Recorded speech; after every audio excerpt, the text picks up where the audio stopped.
On behalf of CAAR, I would like to go ahead and call this meeting to order. And I'd like to welcome you to our annual Development and Economic Summit. We've got a great lineup today. Thank you so much for being here. I'm Josh White. Before we begin, I'd like to just take a moment. We'll let some folks get in. I'd just like to take a quick moment to honor and remember the lives that were lost and the heroes who emerged on September 11th, 2001. Let this day be a reminder to cherish each moment, support one another, and strive for peace in our shared humanity. Please join us in a moment of silence.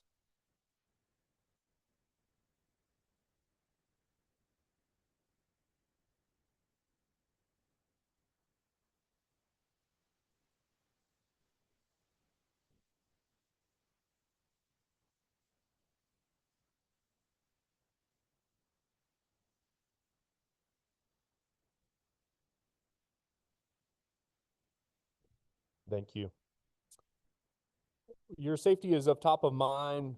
Therefore, in case of emergency today, I want to point out the closest exits to those in the room, in addition to the two exit doors located here in the ballroom, which lead you to the side parking lot. We have 4 doors immediately outside this room leading out to the terrace as well. Once on the terrace, you will follow the walkway around the building back to the front parking lot. You can also exit the ballroom and pre-function area and leave the way you came in through the front doors. To begin today's meeting, please stand and join me in reciting the Pledge of Allegiance. I pledge allegiance to the flag of the United States of America and to the republic for which it stands, one nation, under God, indivisible, with liberty and justice for all. Thank you. Now we'll be moving on to the approval of the minutes from our May 15th meeting. The minutes were included in your handouts, which were placed on your seat for convenience. So if you don't have one, there should be one close to you. They're also included in the handouts link you received in your email reminder, as well as in the Zoom chat box if you're joining us on Zoom. Are there any additions or corrections to the meeting minutes? If so, you can raise your hand or submit feedback on Zoom. I don't think there are, so they will stand approved as distributed. At this time, I'll acknowledge the CAAR antitrust statement. This statement ensures we're encouraging discussions that promote all realtors and does not restrict competition among members or potential members. And we always work to foster a forum, open discussion of diverse opinions without attempting in any way to discourage or sanction any business practice. The CAAR antitrust statement is acknowledged before every CAAR meeting. In-person attendees can find the full copy on the registration desk, and on Zoom, it's in your handouts. We always like to thank our sponsors. Thank you so much for our sponsors. I'm going to turn our attention to those now. We've got this great program today, and the presenting sponsor for us today is Virginia Credit Union, and we appreciate you guys being here. Our supporting sponsors are Closure Title and Settlement Company, Cornerstone Homes, Greenwood Homes, and United Bank Mortgage. We value the professionalism, service, and support of our affiliates to CAAR and its members. And if you haven't already visited the sponsor tables, make sure you do before you leave. We'd love to have you have some good conversations with them. At this time, I'd like to invite Bryce Thacker of Virginia Credit Union to share a few words with us. So Bryce, come on up.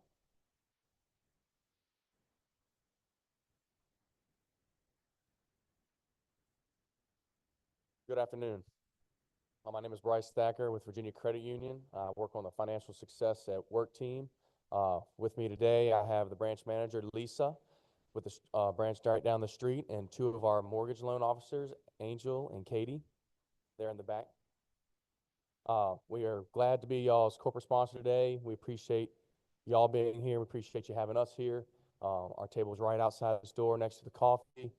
We'd love to talk to you. We'd love to meet you. Come give us a little chat. Thank you.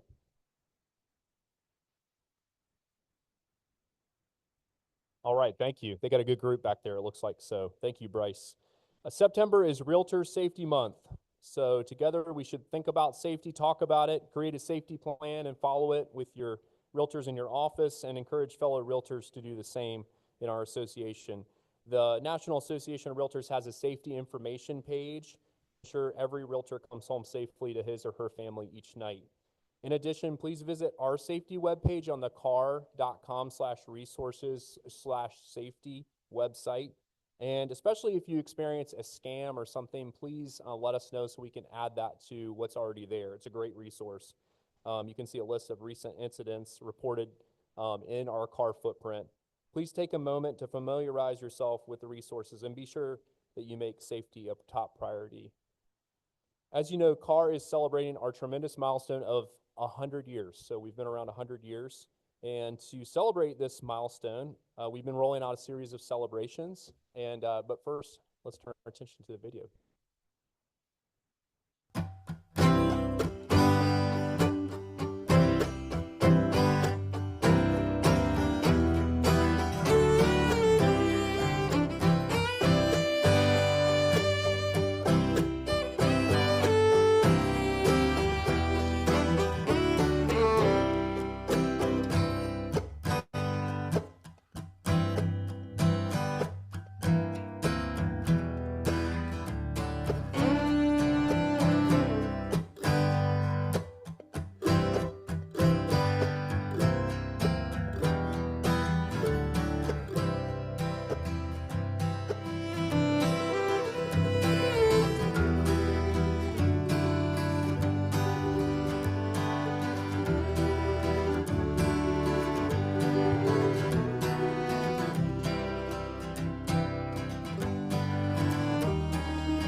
All right, did anyone count the number of photos?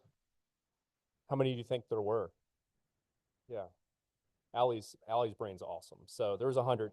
So we had our big centennial barbecue in June, which welcomed over 150 members, families, and also local and state legislatures to reflect on CAAR's past, present, and future. We watched our series of videos sharing precious moments from our members over the years. Great moments have been captured in these videos. If you'd like to view this one or the ones that we've shown previously, you can get on the website and see those on the CAAR YouTube channel. As you know, Mother Nature can be very unpredictable.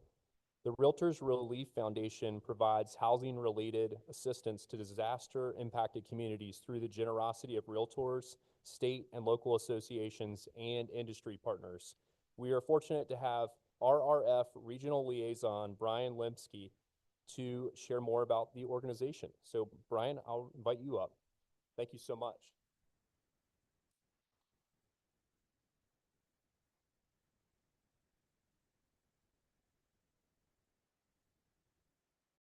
Good afternoon, everybody.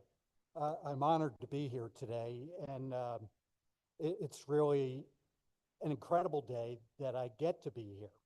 Our foundation was created after the terrorist attacks on 9/11. I'm going to walk you through today who we are, what we do, why RRF is so important, and why we need your help and support. And while it's important to remember those who lost their lives and so severely impacted with 9/11, I think it's also important to remember how we came together as a country, how we showed compassion, how we provided help and support to people that we didn't know from different parts of the country from where we were. And so let's carry that forward. So RRF is a 501c3 nonprofit that assists both realtors and communities we serve with financial assistance in the form of mortgage, rent, or temporary housing payments if their home was impacted by a disaster. Essentially, we're a financial first responder. Of course, we do not have the deep pockets to fund home rebuilds, but when an individual or family needs $1,000 or so immediately following a disaster, when they're feeling helpless, that's where RRF comes in. In our 24 years of service, we've awarded $55 million to 30,000 families. And it's important to note that 100% of the donations we receive goes to the victims. NAR takes care of all the administrative costs. 2024 was a record year for us. We supported relief efforts for 32 disasters in 21 states, assisted 7,800 families, and granted just shy of $14 million in funds. And we often hear that our grants are the first these families received. Our challenge is, as people like the members of my team and me are actively trying to raise funds, we're also raising awareness of our foundation, and more people are calling upon us in their time of need. But that's okay. We're committed to helping them. We just need to continue to raise more funds. So how exactly does this work? When a disaster strikes, the state or local association contacts RRF to apply for assistance. Within days, the RRF Board of Directors acts on the request. Once approved, the association receives funding and communicates the availability of housing relief to the victims. The association then reviews their applications for the grant funding, and you give them the check directly. If you've ever helped somebody who's been impacted like that, it's an undescribable feeling. I'm going to get off my script for just 1 second. I took my son and 4 boys down to New Orleans after Katrina hit. And as soon as they got, we helped habitat homes and help those people move on with their lives. And we were in this one house, totally destroyed, filled with mud, getting the things out of the home. And a car pulled up, and it was a man and his wife. And she came up and said, I know this is really asking a lot and probably never going to happen. But when we had to leave so quickly, my wedding band was left inside the house. So the person from Habitat got their information. Unbelievably, in the midst of this high, we found that wedding band. We were able to get in touch with them. They came back out, and the boys that I took down there were able to present her with her wedding band. That's a feeling that I'll never forget, and I know that they'll never forget. So I apologize for getting off script, but this just reminded me of that. It's really unbelievable. So we're extremely fortunate in our region. I'm the regional liaison for Region 3. That's Virginia, West Virginia, Maryland, Delaware, and Washington, D.C. I'm a realtor with Long & Foster in Carroll County, Maryland. I'm a past president of our association. And in Maryland, we've only had one opportunity to contact RRF and ask for help, and that was all the way back in 2002.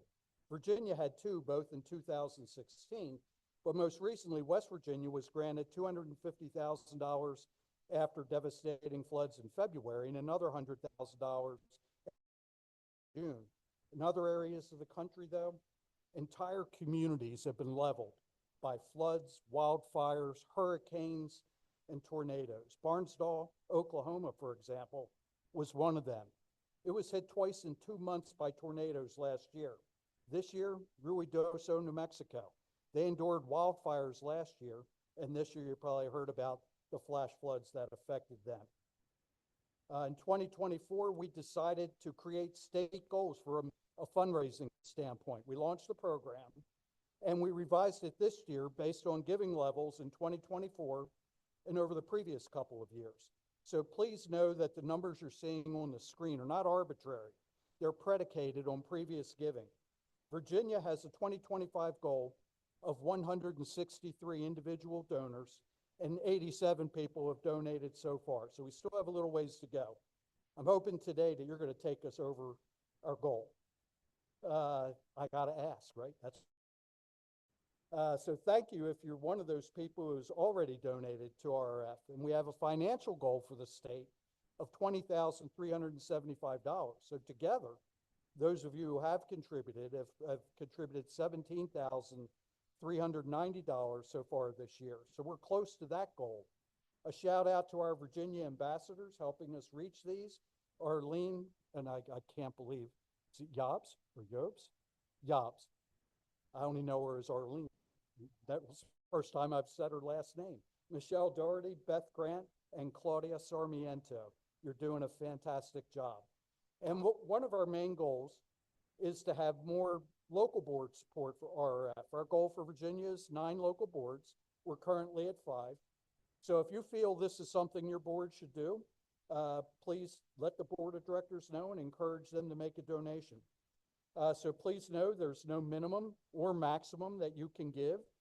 If everyone here today would give just $10, we could raise over $1,000 today, and that would be huge. So this is one presentation where it's okay to take your phone out. You could scan the QR code that's been on the screen or text to the text number 71777, the word Team RRF 2025. We also know that people like to be recognized, so we recognize our partners, individuals, and organizations alike on our website at prominent NAR events, such as NXT, and through other opportunities on social media, e-blasts, and press releases. So at this point, I would just encourage everyone, if you have not contributed to RRF, to please consider doing so.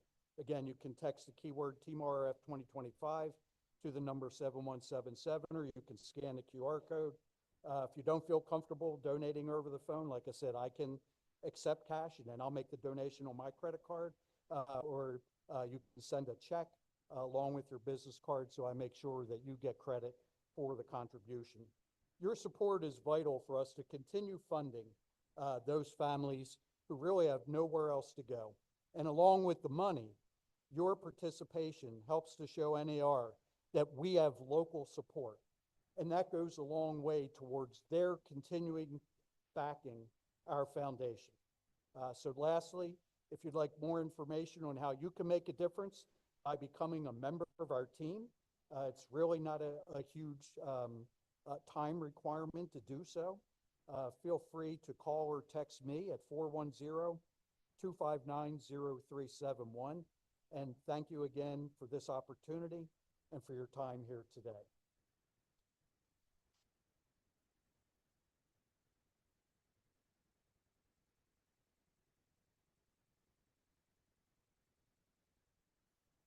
Thanks again, Brian. We really appreciate the work that the Realtor Relief Foundation is doing on behalf of realtors, but also in our communities. Yes, so make sure you see him if you have any more questions.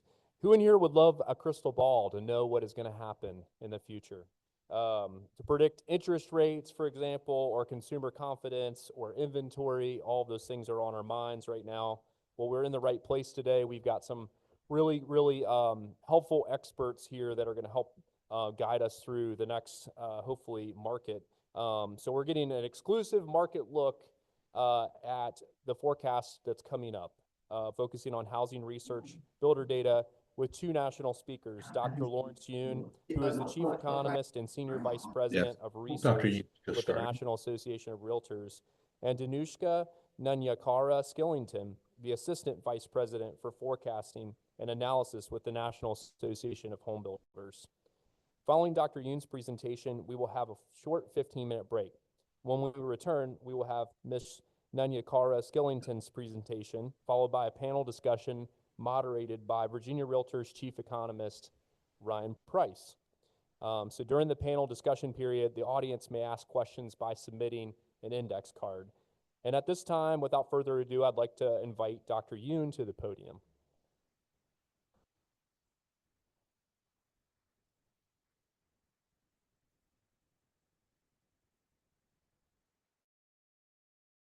Wonderful times. Some of you know that my son graduated from UVA, and then he was working like 60 hours a week for 3 consecutive years at Amazon headquarters in the Arlington campus. And this year, he decided to quit. He said, I have sufficient funds accumulated. So right now, he's been traveling around in Europe, in Asia. My wife is very concerned that he's traveling.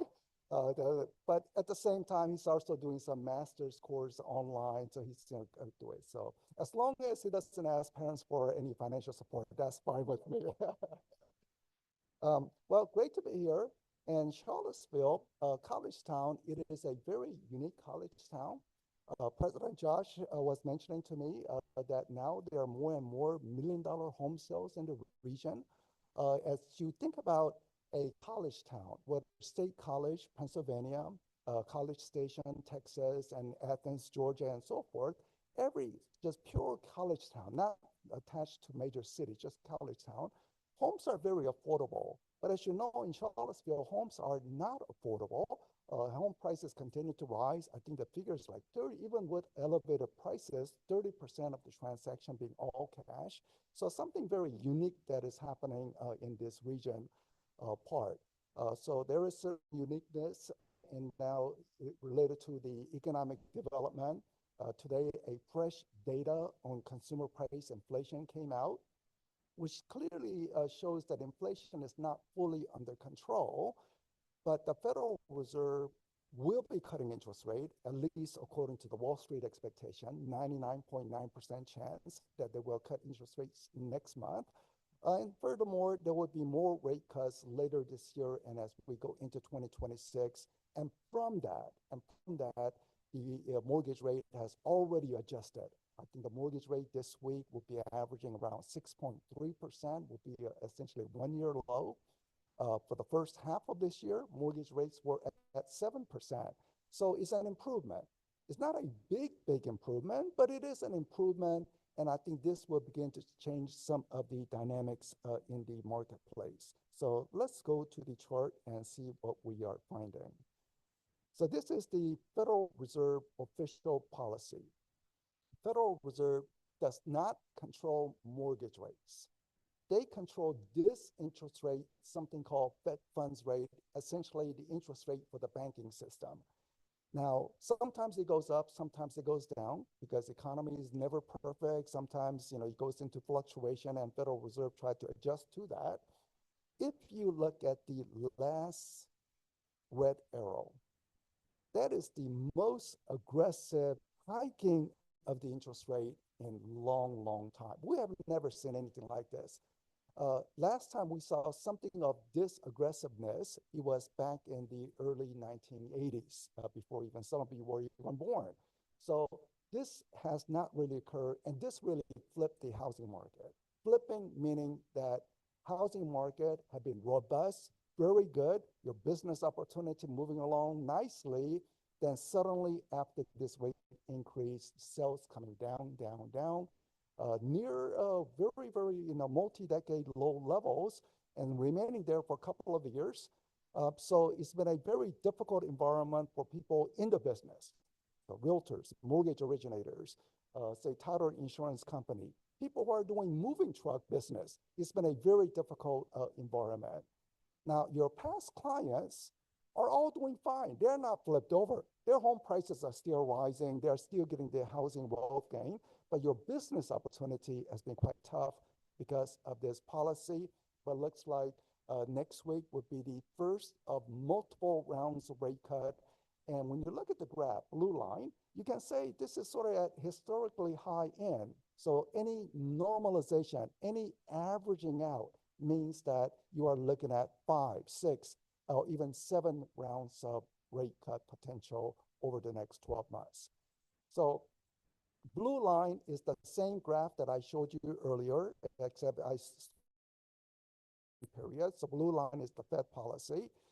The red line is what you care about, average 30-year fixed rate mortgage. So it's been elevated, but recently coming down ever so slightly, but with the blue line anticipated to go down in the upcoming months. I think the red line will move in a similar direction. Never one-to-one relationship, but directionally similar. People in the mortgage lending business, they would also look at the green line, that's the 10-year treasury, because the mortgage rate is priced off that. But just trying to highlight, the Federal Reserve is set to cut interest rate, and that will begin to help on the mortgage rate front. So I did not include this morning's data, but as of July, inflation was running at 2.7%. This morning data shows 2.9%. Actually, it's going even higher. So inflation is not fully under control. Federal Reserve wants to see that inflation at red line or below. So it's not fully under control. But something else has happened. Federal Reserve job is to, one, contain inflation, and two, help the job market improve. And the job market has deteriorated, so suddenly the Federal Reserve focus is going away from this chart, and they're more looking at the job market numbers, and the job market is beginning to show a little wobble. So therefore, the Federal Reserve, even as inflation is not fully under control, they're set to cut interest rates. The graph in the middle, the high peak in the inflation in the middle of the chart. That's 3 summers ago. That's when you went to the grocery store and you just came out angry. You said, what the heck happened? They stole my money. So you were very angry. You go to the grocery store today, prices are still above what it was 3 summers ago, but you are no longer shocked. 3 summers ago, you were totally shocked, but now at least it's something similar to what it was 1 month ago, 2 months ago. So prices have not fallen. It's the prices are no longer shocking anymore. So that's where we are, but so it's not fully under control at the moment. So how many rate cuts? So I got this data 1 week ago, which shows that among the people who are betting money, now everybody has an opinion. Some people will say, oh, William and Mary will beat UVA this weekend. Everybody will have opinion, but if you wanted to take, you say, okay, put your money where your mouth is. So how are people betting money? So among the people who are betting money, they were saying there will be 2 rate cuts this year by the Fed. This graph changed this morning. This morning, more people are anticipating 3 rate cuts rather than 2 rate cuts. So at the moment, people are betting money in Wall Street are saying there will be 3 rate cuts this year or 2025. For 2026, I think there will be even more rate cut. So again, as the interest rate begins to normalize, you are looking at 5, 6, possibly 7 rounds of rate cut all the way through the next year. In the meantime, the job market looks like this. How many Americans are receiving paycheck? This is W-2 statement salaries. Realtors, many realtors are not on salaries. Your commission income goes up and down all over the place.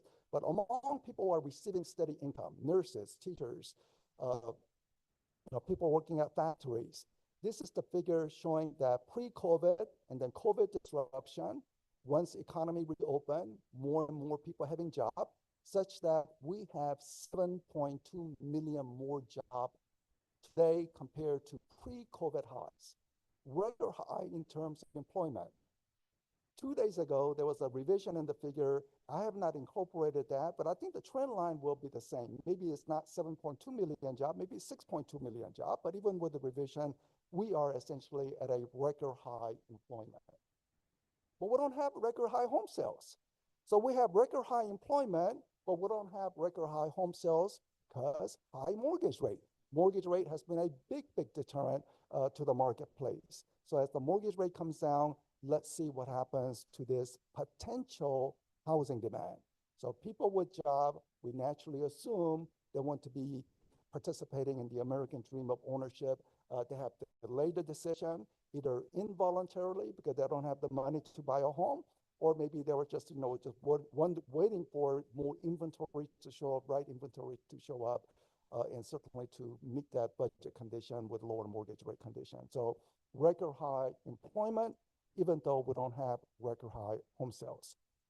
Same graph, put it differently, rather than total number of jobs, looking at month-to-month job addition, and this is where the Federal Reserve is beginning to focus, to say that, okay, inflation is not fully under control, but I don't like this graph. This graph is showing we may go into a recession. Maybe the job numbers will begin to turn negative, and that's why they're ready to cut interest rate. That's why the Wall Street is anticipating 3 rate cuts this year, because they are not liking this picture.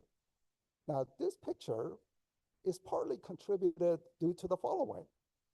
I'm from the DC area, and I know some neighbors who are receiving their last government paycheck this month because they took the buyout. So maybe the numbers will go down even further. And so not only a Doge job cut, there are people who are doing early retirement part. So anytime there is a reduction in the figure, well, it's not going to naturally impact this figure as well. So you can say part of this softness in the number is purposeful, that people think there's perhaps too much bureaucracy in Washington, or they're adding to the budget deficit. So you slash some jobs, and it has occurred. Yesterday, I spoke at the Fredericksburg Association of Realtors. One realtor specialized with all the federal government employees in terms of, home. Person expressed to me, she has 20 past clients who are very concerned about what to do next. Their paycheck is either ending, again, end of this month or in December condition. So what's going to happen? She says it's going to be a price crash in Fredericksburg. So she's expressing those questions.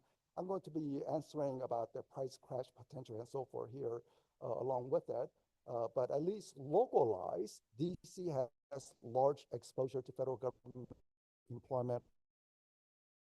The suburb of the DC. I hear from the, and therefore there's some concern about what's going to happen related to the housing market in the Atlanta region as well. But the job creation that's occurring is occurring with improvement in the overall standard of living.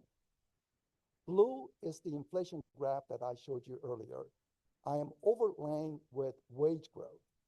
So 3 summers ago, when people were angry, they were rightly so, because everything they earned, they were burning at the gas station, they were burning it at the grocery store. It just disappeared. Today, at least wage growth is outpacing inflation, so people can modestly say their standard of living is improving. They can save up a little bit more money maybe for the down payment, but it's just very, very modest condition. And that's why controlling inflation is so important, about whether America's standard of living is falling or is it beginning to improve, and at least modestly. The job numbers are not strong, but still we are adding jobs overall in the picture. State-by-state comparison. Virginia, people in the back, you may not be able to see the figure, is showing 5.0%. 5% more people working in the state of Virginia today compared to pre-COVID. I don't want to compare with low lockdown period. That's an unfair comparison. So I'm comparing with pre-COVID high level of employment with the latest, and in Virginia, there's 5% more jobs. We don't have 5% more home sales, 5% more job, record high employment. Even with 5% job, we're not part of the green. Green is the superstars. North Carolina, South Carolina, Florida, they are just massively adding jobs, 11% more jobs. So Virginia, in a sense, is a little sluggish in that aspect to it. And then you look at the dark blue, there will be sort of second tier. So green is the top tier. Dark blue will be light blue, essentially below average. I'm glad to see that West Virginia has finally turned positive. They have been consistently negative.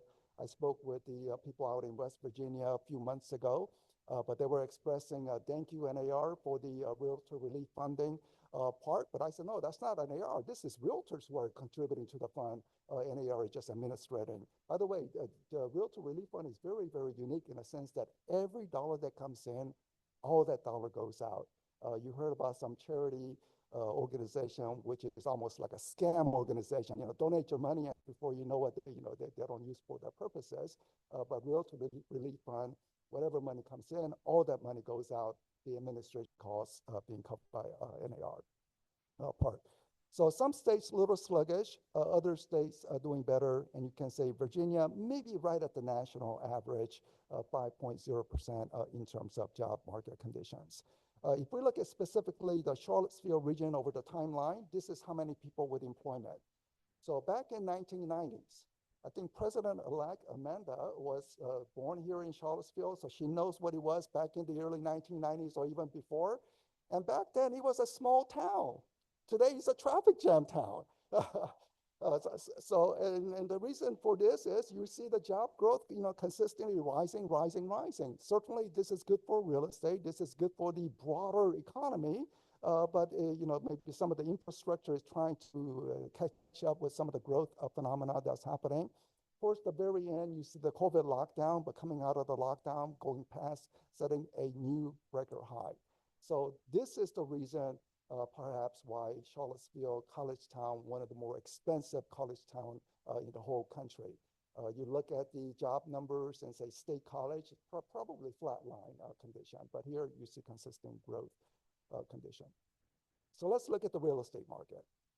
So the real estate market is showing that nationwide home sales are subpar. In fact, it is much below subpar. 2023, 2024, lowest home sales activity in nearly 30 years. So it's very, very sluggish. 2019, the first bar, pre-COVID. Well, that reference point is almost the same as 2018, 2017, 2016. So you can say 2019 is a good reference point of what would be normal. We are not normal right now because high elevated mortgage rate condition. Now, 2020, 2021, you saw the frenzy activity. Anyone who got the listing that was good as gold, you know you're going to have buyer very, very soon. So sales increased. But once Federal Reserve raised interest rate from 2022, you see the sales coming down and coming down, coming down. What about 2025? My mother called me early part of this year to say something I already knew, but I'm glad that she found it on her own. She said, "Did you know that your name was mentioned in Wall Street Journal? You are one of the top economic forecasters in the country." That was in the Wall Street Journal to say that I was one of the top economic forecasters for 2024. GDP numbers, job growth, CPI, whatever I submitted to it. But I was unhappy when she called me because I was looking for home sales recovery. What really matters for realtors, because that's my constituents. The realtor, I want to see a healthy realtor, but the realtors really did not see any recovery spring of this year. I had projected throughout last year that 2025 there will be a meaningful recovery, and we did not see that. Very, very disappointing. But that was based on the assumption I thought the mortgage rate would be moving towards 6% by the spring of this year, and it did not happen. Mortgage rate remained elevated at 7% condition. President Trump in Washington, there's a huge argument between the White House and the Federal Reserve, with the White House saying you should have cut interest rate 5 months ago. You should have cut interest rate yesterday. If you don't do it, we're going to fire you. All that threatening language coming from White House. At the same time, Federal Reserve saying, look at the legal language. We are independent. We make decisions based on how we think the economy is moving and how we want to move the economy in a certain way. So a lot of debate in Washington between White House and the Federal Reserve. But home sales 2024 last year, again, sluggish. And as we look at 2025, a bummer, no recovery. Recovery did not happen in the first half of the year, at least on a nationwide basis. And when I go to many communities, pretty much reflecting these conditions. So if we look at the Charlottesville area region, and I'm not sure if I got this graph from Ryan's research work that he does for the Virginia Realtors, but it shows that the overall total sales in the this association footprint was down 12% in July, just on the month of July versus the July of 1 year ago. So again, no recovery as of month of July. Then I also got this data, which shows a little positive number, because on the very bottom, it shows dollar volume, not about the unit sales, but the dollar volume being up 6%. And that's based on not July figure, but based on year to date. How many in the first 7-month cumulative, 7-month total, and the sales activity is down 2.7%. But then you look at the prices are up 5%. So the dollar volume will be up, let me see, actually I got it wrong. Dollar volume would be up only 3% based on prices up, unit sales down dollar volume up 3%. I will correct that before the distribution. So at least dollar volume, if you are running a large brokerage, is up slightly compared to 1 year ago. But then you say last year was not that good. So small increase from last year, that's nothing to celebrate about. So again, but so far, sales activity not recovering any meaningful way. And I would attribute that essentially to this high interest rate environment. I did recent analysis of this chart, something similar to what I referenced earlier. If you have a neighborhood with 1,000 residents, 1,000 people living in that residence, how many people move? So you see little fluctuation. So in the 21 home sales out of 1,000 residents in that neighborhood. So one home sales could represent family of 5 people, or one home sale maybe represent a single individual. So you see the movement. But look what's happening in the recent years. Historically low, only 14 home sales from a resident of 1,000 people. Very, very low. This should not be America. America is movement, trading up. Anytime people do a home sales, over 90% is for improvement in their status, whether it fits their lifestyle better or it's a trade up, little better condition. So it's always an improvement. Very few home sales are for deteriorating situations. So most are for improvement, but the fact that we have so few suppressed home sales is implying that maybe this is not the direction America wants to go. Just one little contrast in Italy. If you are a single man, and nowadays, somehow people get married at later age. So it's very common to have a young man in their 30s who is single in Italy. And if you are a single man, essentially you are living with your mother in the same home that was built 3 generations ago. So people in Italy don't move, but in America, we move. We move to show we are making a progress. And right now the figure is saying for some reason, past 3 years, people are not moving. Maybe this is implying sort of like a spring effect. You're pressing it down and it's just ready to pop out. And what's the condition for popping out? We need more inventory and we need lower interest rate. We are already getting more inventory. Now the question is, how will the lower interest rate really begin to pop out this number conditions? So inventory situation beginning to show increase. We are still below pre-COVID activity. If you look at this peak red box, that's the implosion of the subprime loan. We all know about it. For younger or more recent realtors, what happened back then was you had an uncle who was constantly bugging you. Do you have $20 that I can borrow? And you would say, no way, I'm going to lend them $20. Well, the banks lend them the mortgage to buy a house. And it just simply imploded. You lend the money to every people who are asking for it, looking for their qualification, and it simply blew up. And we had a foreclosure crisis and massive inventory. During that time, you can say that's part of the payback for not being financially responsible in the whole system. But also it was causing huge economic damage at that time.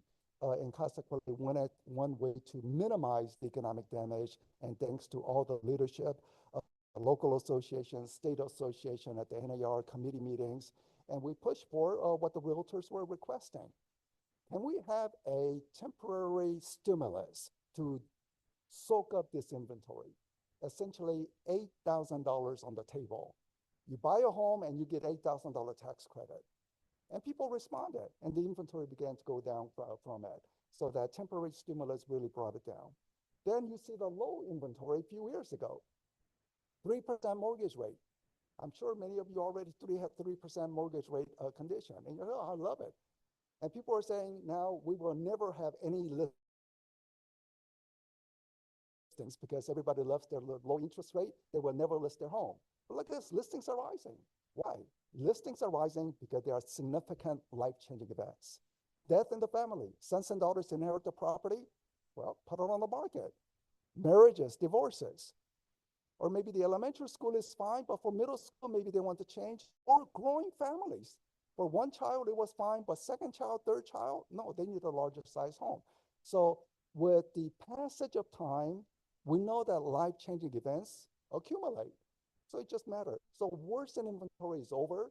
We know they are still locked-in individuals, but maybe they were locked in independent of the mortgage rate condition. But the worst in inventory is over. Expect more inventory to come onto the market. We simply need more lower interest rate for that qualification of more buyers. So related to your consumers, home price growth has been quite spectacular. Virginia, 54% average price growth in the past 5 years. So someone who bought a home for $300,000, now that home will be close to $500,000. So 5 years ago over today. So a spectacular wealth gain for homeowners across the country. And consequently, this is the total real estate wealth in the country. So you own a property, you are doing fine. I think the stock market today is at record high. At least that's what I saw last time. So stock market may be at a record high. So anyone with exposure to owning U.S. companies or owning U.S. real estate, you are doing fine. But we also know many younger generations specifically, they are renters. They have very little exposure to stock market, very difficult economy condition. Some chart that you are probably seen before, but definitely worth re-emphasizing. And if you are seeing it for the first time, or you are working with a first-time buyer, definitely they should be aware of this factual information. Total net worth of a homeowner in the blue versus renters. Intuitively, you know renters are simply spinning their wheels and not making any accomplishment, financial accomplishment, and the data shows that. While for the homeowners, they build wealth. Part of it is discipline. When you pay your mortgage, part of it is principal. You are forced savings. And then you have price appreciation.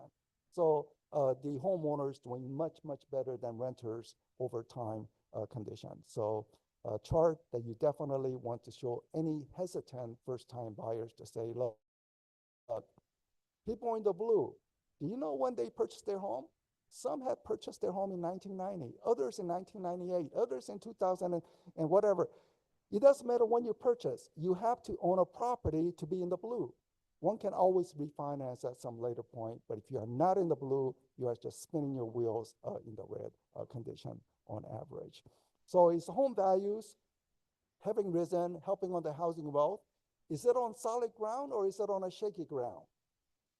In some markets, Dallas, Texas, Austin, Texas, Nashville, prices are coming down. Raleigh, North Carolina, prices are coming down. Not a crash, but it's coming down after a spectacular increases. They saw 70% growth, and now they're giving up maybe 10%. Maybe it's a second chance opportunity to get in. But in many other markets, like in Charlottesville, others, prices have not really come down. And the reason why it's not going to come down in any major way is because of this chart. The mortgage delinquency, serious delinquency, people who miss mortgage payment for 3 straight months or longer in the blue, and foreclosures. Those are at historically low levels. Even in a good economy, there will be people who get foreclosed upon even in a good economy. But you look at historical comparison and you see very, very low activity, which is implying that any price decline should be viewed as temporary price decline and not a major price decline situation. Well, in addition to that, did you know among the 88 million homeowners across the country, 35 million, or essentially almost 40% of the population, have no mortgages whatsoever? They cannot be foreclosed upon, just simple as that. So home prices are on solid ground. Any price decline should be viewed as a temporary decline and maybe a second chance opportunity to get into the market. I have 2 more charts to cover. First is light flashing on the weekly mortgage application to buy a home. This is about people who are applying for mortgages to buy a home, not refinance, to buy a home. And it's been positive throughout this year. Positive means higher activity this year compared to 1 year before. Mortgage application does not mean mortgage approval. Maybe because some people applied, but they got rejected. Maybe with a lower interest rate, maybe some people got rejected, maybe they have a second chance to qualify. Also, people who got approved, maybe they did not see the right inventory. Or they said, no, I got approved, but maybe mortgage rate will be a little better later, or they're waiting. Or right now they're really stretching their budget. They want to be a little more comfortable before entering the market. However you want to look at it, if you apply for a mortgage, filling out those blank lines, those are serious activity. It's not a, just randomly you are just doing it. This is a serious intent of wanting to buy a home. So the intent of buying a home is there. Job numbers are still at record high. Even though new job addition is beginning to soften, job numbers are at record high. Inventory beginning to show up. Only mortgage rate that has been a hindrance in the first half of the year, but in the past few weeks, it's been going down. When the mortgage rate initially goes down, you don't see it in the statistics for closing activity until about 2, 3, or even 4 months. Because home buying is not a snap decision. Price decline at Costco, let's go get it. It doesn't happen one day. It takes multiple weeks, multiple months before closing happens from decline in mortgage rates. So the serious intent is there, mortgage rate finally beginning to move a little better, or perhaps even better, even lower mortgage rate a little later. So I think just ready to see this final chart, which is to say that 2025, I don't want to constantly say that I made a mistake about the forecast, but it was a bummer in 2025. No recovery in 2025. Maybe the fourth quarter of this year will be a little better than fourth quarter of last year. But whatever that did not happen this year, I think is simply getting pushed to 2026. So 2026 will be double-digit unit sales activity. The prices nationwide, no danger of any decline. This is a national forecast. Some local market will do better than others. And in Charlottesville, you are consistently seeing that job growth condition. I know they're trying to widen, like Route 29 various way part, but even with the widening of some of the infrastructure, you are still getting that traffic jam, which means that even more people are coming in compared to what the planners had anticipated. So you are in a relatively good market. Now I think everything is moving in the right direction. More inventory, job number look good, and finally mortgage rate looks to be a little better. So thank you very much for listening.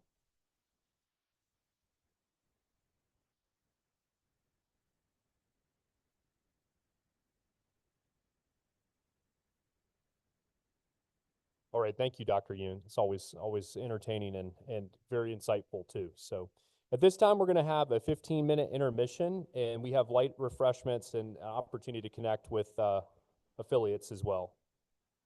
Thank you. There we go. We're live again. We'll get ready to our program restarted. And I know some folks are still grabbing some refreshments. Well, welcome back. I hope everyone enjoyed the break, had a chance to connect with some of the folks that we have for sponsors. And thank you again to our sponsors for being here. At this Danushka to the excited to hear what you have.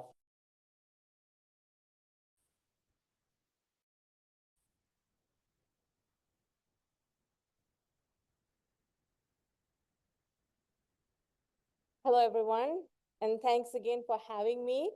The last time Dr. Yoon and I were presenting together, we were in front of the Connecticut State Legislature, and one of the state reps argued with us about the price of eggs when we were there to talk about housing costs. So I'm happy that this is a more friendly audience today, right? Any egg questions, please leave it to the end, okay? So. So today I'm going to follow a very similar format that I've followed in the past, talk about the macroeconomy, talk about some of the demand demographics issues that we have, supply side issues from the builder perspective. It has not changed, surprise, surprise, right? And then bring everything together with the NHB forecast for single family, multifamily, and remodeling. So this is no surprise, right? Economic uncertainty right now is at multi-decades high. If we take out the COVID time, when we were both basically, when we are all like going a little crazy, right? Right now, things are really volatile, very uncertain. And this economic policy uncertainty index is constructed by the Federal Reserve Bank of St. Louis. So this goes back to the 80s, and you can see how much volatility we have in terms of the policy changes, I think rapid policy changes that are coming from the administration. Consumer confidence, it has also tanked to basically the pre-COVID times. Everybody's bummed out, right? No surprise there when we read the news, open the news first thing in the morning, it's like, oh, great. What is going on today, right? Concerns about the labor market, the cost of living, this is all on our minds right now. So when we take everything together, there is no surprise that the economic growth has drastically slowed down this year, especially compared to the last few years, right? So we are expecting only about 1.7% growth. I just did this yesterday for September. We are still expecting only about 1.9% growth for the overall economy. The first quarter, we saw a decline in GDP for the first time in about 3 years. That was because of the swings in the tariffs. Tariffs are a subtraction in the GDP equation, and then it reversed course in the second quarter, but we should have stabilization in the second half of this year. Next year and the year after, we are expecting a little bit of, about 2.5% growth next year, under 2% in 2027, much slower than the 23-24 numbers. Job markets, Dr. Yun talked about this a lot too. In August, we added about 22,000 jobs. In June, it was actually a negative number when they did the BLS did the revisions. But when you think of the benchmark revisions that they just published a few days ago, we are about 900,000 jobs short for the year so far. So job market is absolutely slowing down. Unemployment rate is around 4.3%. Job openings rate has also slowed down to about 7 million jobs. And the labor force participation rate, that's the proportion of the people that are actively working and looking for a job, that number has not recovered for the pre-pandemic levels. We are about still a full percentage short of that too. So labor market has slowed down. Inflation numbers came out this morning, close to 3% year over year. It has come down from the peaks of 2022. However, though, I think the tariffs are playing a part in the increase in the prices. We don't know yet if this is just going to be like a one-time shock or if this is going to be an ongoing thing. However, the last 5 years, cumulative price increase is over 25%. This is the cost of living increase, right? So although now the wage growths are better than the CPI year over year, we are still feeling that shock of that price increase that happened in 2022. So with this,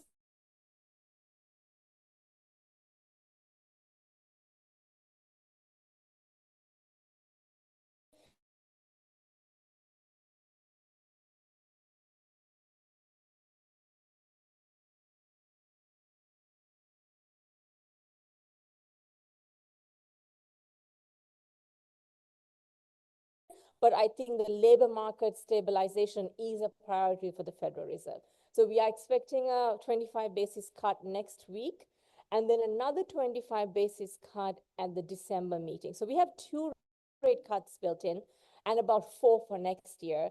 So regardless, this is good news for, I think, housing, and especially for the builder perspective, because the acquisition, development, and the construction loans are hedged directly against the federal funds rate. So this should help the builders. But on the overall consumer loans too, this will certainly help. And the long-term interest rates are set by the 10-year Treasury. 10-year Treasury is also looking pretty good, right? Because usually the volatility, the certain uncertainty was pricing into it. That was what pushing the 10-year Treasury up, in turn pushing the mortgage rates up.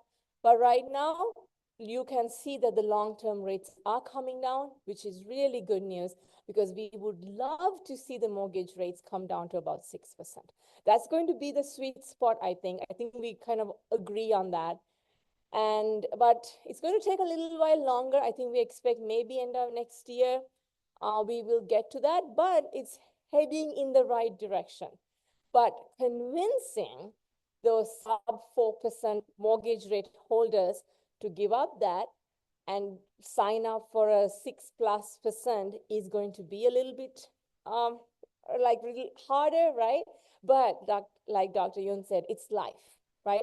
Life, jobs, family situations, all that dictates that, you have to eventually give up that mortgage and become level up buyers. Little bit on the federal debt. Right now, for this year, the Congressional Budget Office estimates the federal debt to be at $1.9 trillion. The blue line here is what's kind of a real shocker here too. The debt held by the public as a percentage of GDP is at 100% right now. So it's basically like you have a credit card, it's maxed out, and it is equal to your annual income. That's where we're at. So in order to pay your everyday bills, you have to now borrow more, right? So the revenues are about 17% of GDP. The outlays, the mandatory expenses such as Social Security expenses, Medicare, is all about 23% of GDP. Because these are like thousands of baby boomers retiring every day. So you have to start tapping into Medicare and Social Security. And then the interest payment on the deficit is also about 6% of GDP. So you can see where the numbers don't match up, and this needs to get solved. This is going to become a daunting task if we don't fix this. So that's a little bit on the macro. Talking a little bit on the household levels, right?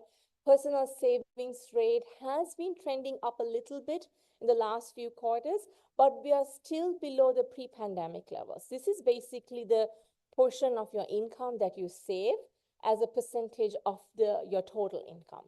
So pre-pandemic, the savings rate was a little over 7%. Right now, it's almost to about 5%. The reason being is that now you have to put your everyday spendings either on credit cards or you have to dip into your savings to make up the expenses that are coming up. So consumer debt right now, student loans, we've all known this, right? For the last few years, it's $1 trillion. So last year when I presented, it was around $1.6 trillion. So it has gone up. Auto loans are at $1.6 trillion as well. But it's not the number of the auto loans, it's the dollar value of the loans. Because now car prices have basically skyrocketed since the pandemic. And the credit cards here, this is what I think I'm more concerned about. For the first time ever, it has jumped over $1 trillion.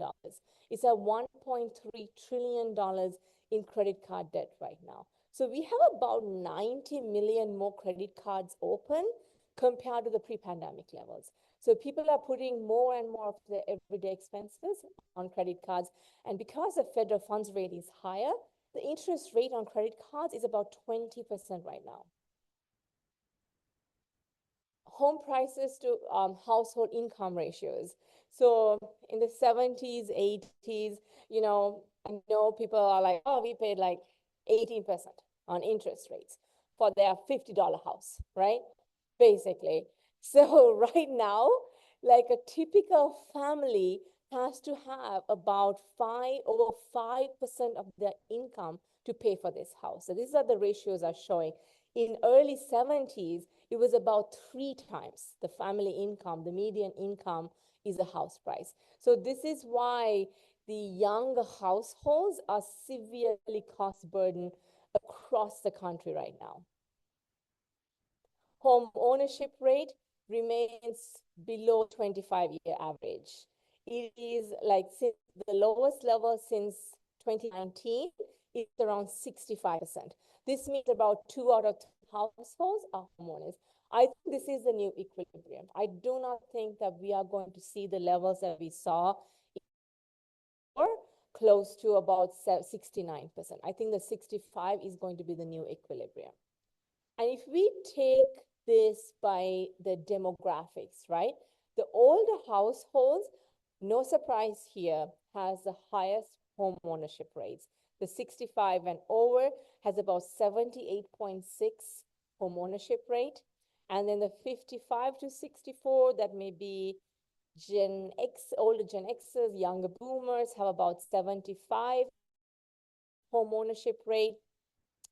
But the younger Gen Xers, right? Their home ownership rate actually fell over a percentage point compared to the last year. They're about 69.2. But the two younger households, right, the millennials and the Gen Zs, you can see basically the Gen Zs, no one's owning a home basically. It's like only 1 out of 3 households in that age group are, and even within that, I think it's the younger millennials who are the homeowners here. So what does this mean for the share of young adults living with their parents? So in early 2000, about 4.6 million young adults live with their parents. Right now, so this 25 to 34 age group, that's what we are thinking about, because that's the age group that theoretically they are graduated, but they're still living with their parents. They have moved back home. In 2023, this is the latest data we have, about 8.5 million young with their parents right now. So if you are kids living in your basement, this might be a permanent thing, because as you saw in the previous slide, the home ownership rate is the lowest among the younger households. One of the culprits is this, right? So the house prices now across the board are over 50% higher compared to just the pandemic 5 years. But if we look at even extend that time frame to the basically the housing boom years of 2004, 2005, house prices are now over 70% more expensive. That's how much the price increases have gone. But we are expecting a slowdown. Like Dr. Yoon mentioned, it might look like a negative right now when we look at the quarterly averages, but it is slowing year over year compared to this massive house price increase that we have seen in the last few years. And one of the reasons are the fact that we don't have enough inventory. So we have the new home construction.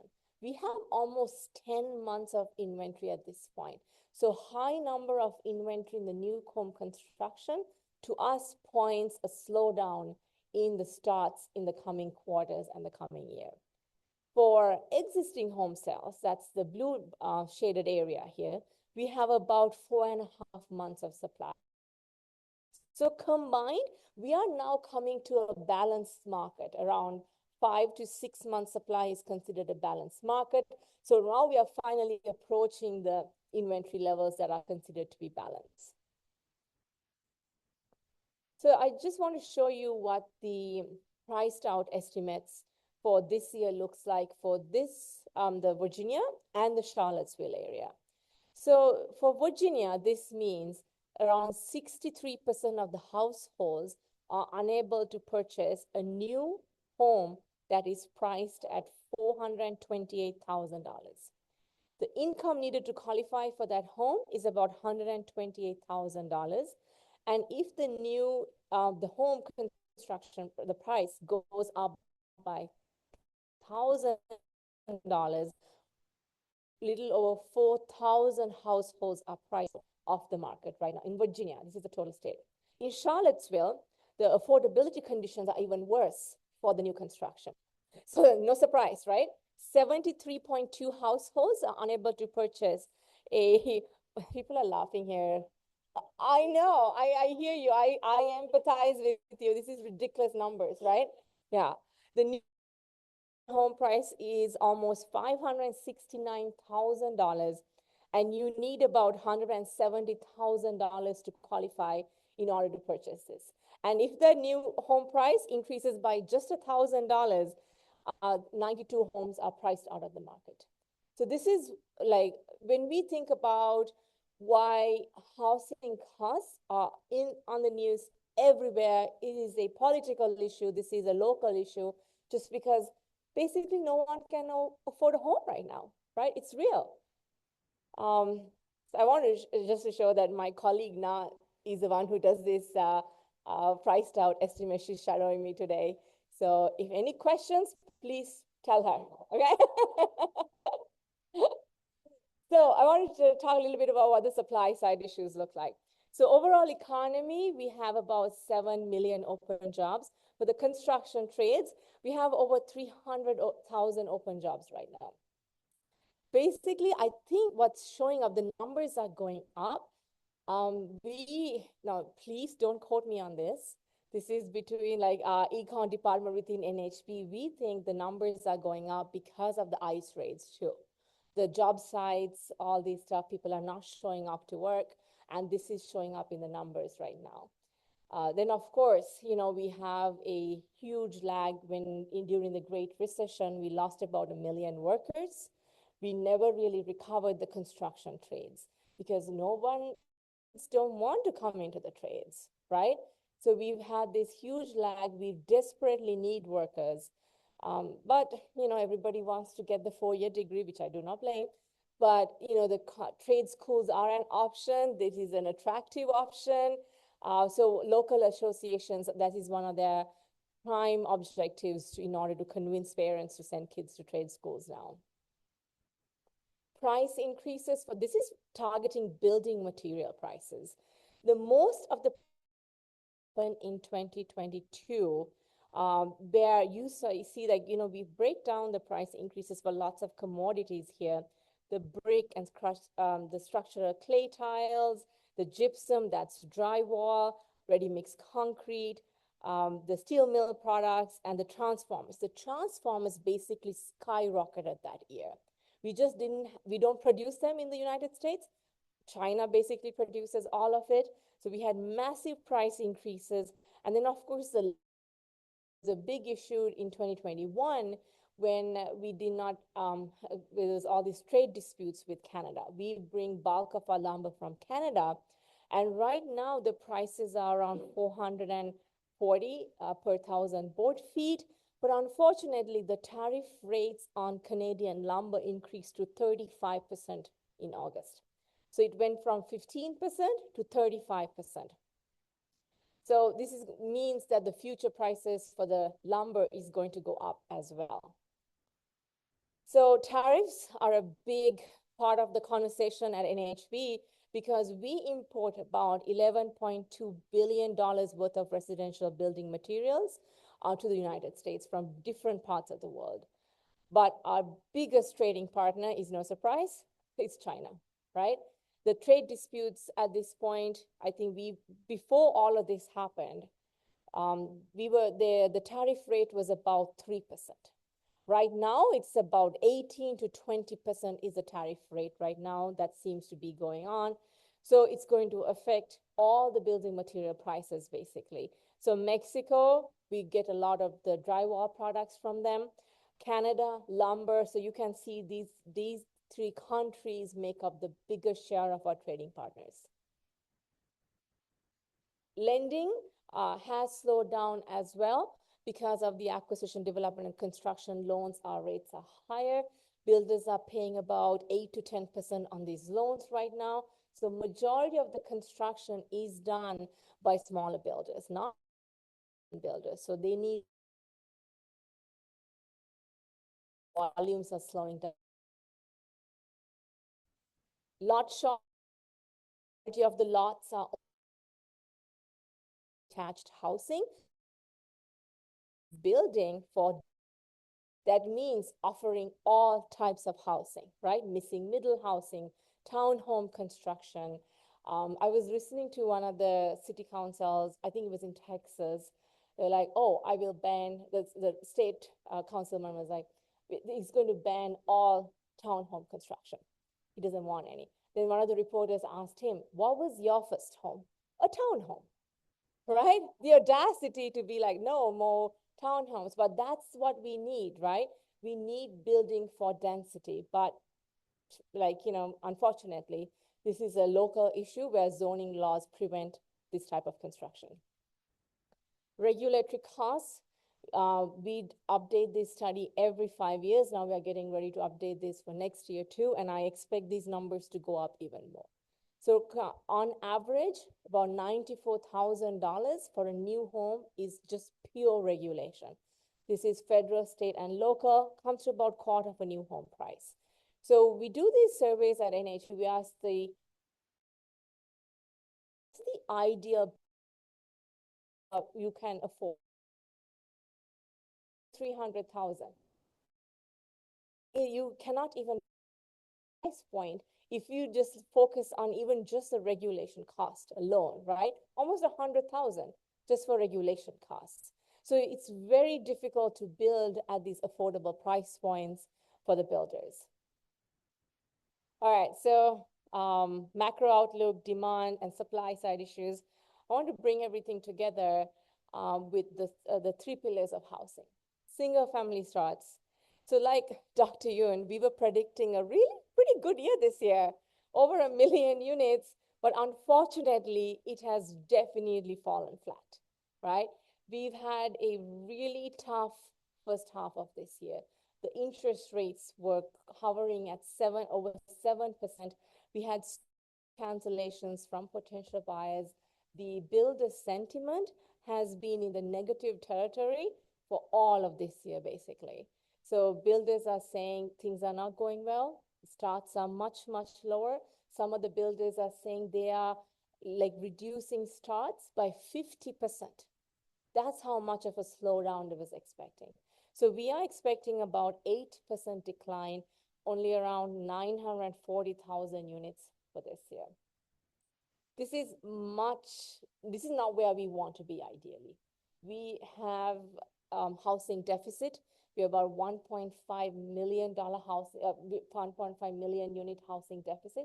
So that's the NHB estimate. Freddie Mac estimates this to be at 3.8 million housing units. I think NAR is 5 million estimate, the housing deficit. So we have such a massive housing deficit.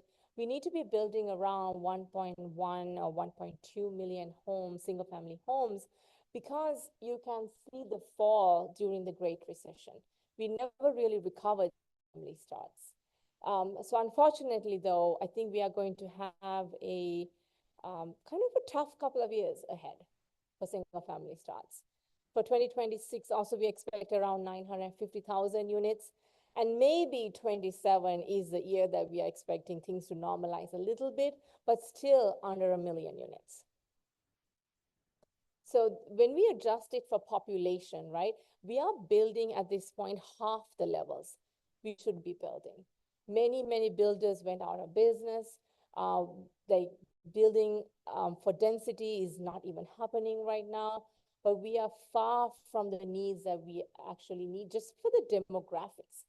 We do have the millennials right now in peak home buying years, but there's really no simple single solution here.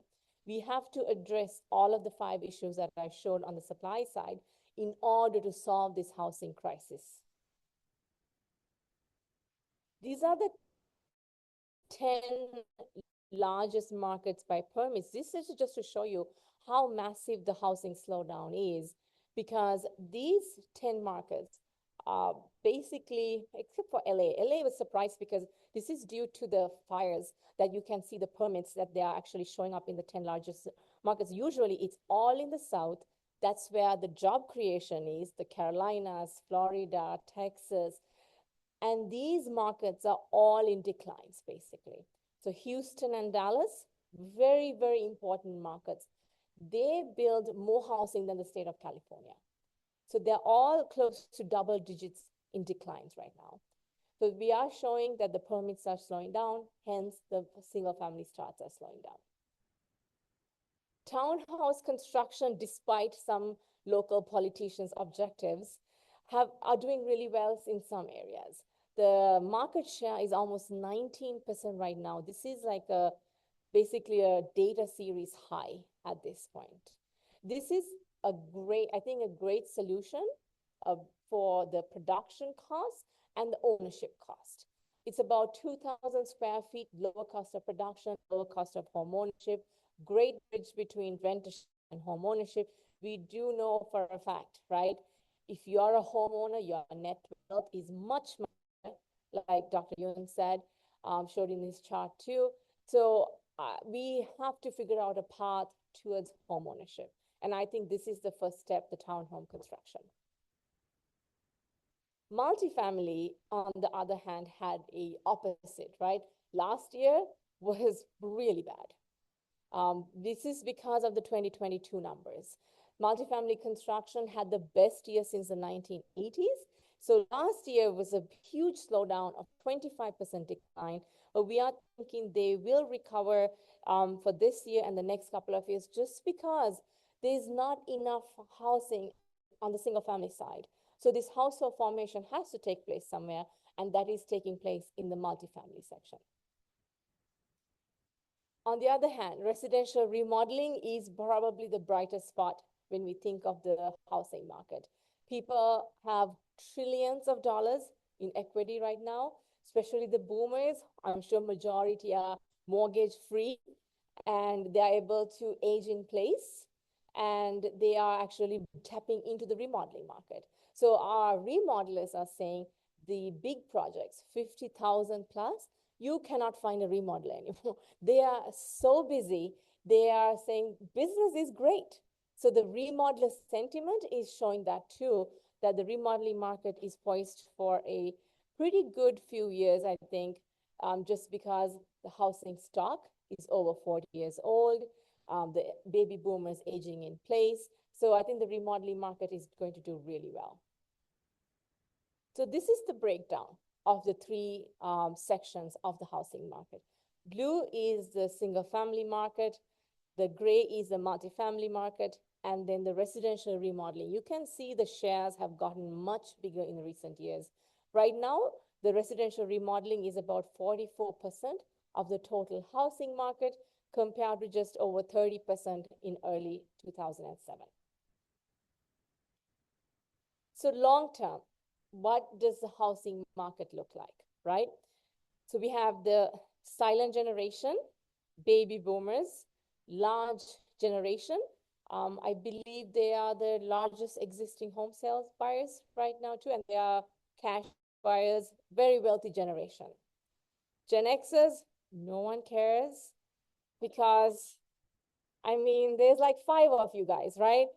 I am sorry, because you guys are smack in the middle between millennials and baby boomers with large purchasing power. And here are the Gen Xers, the latchkey kids who are minding their own business, basically, right? But they are the largest new home construction buyers. So thank you. Millennials, right? Largest living generation.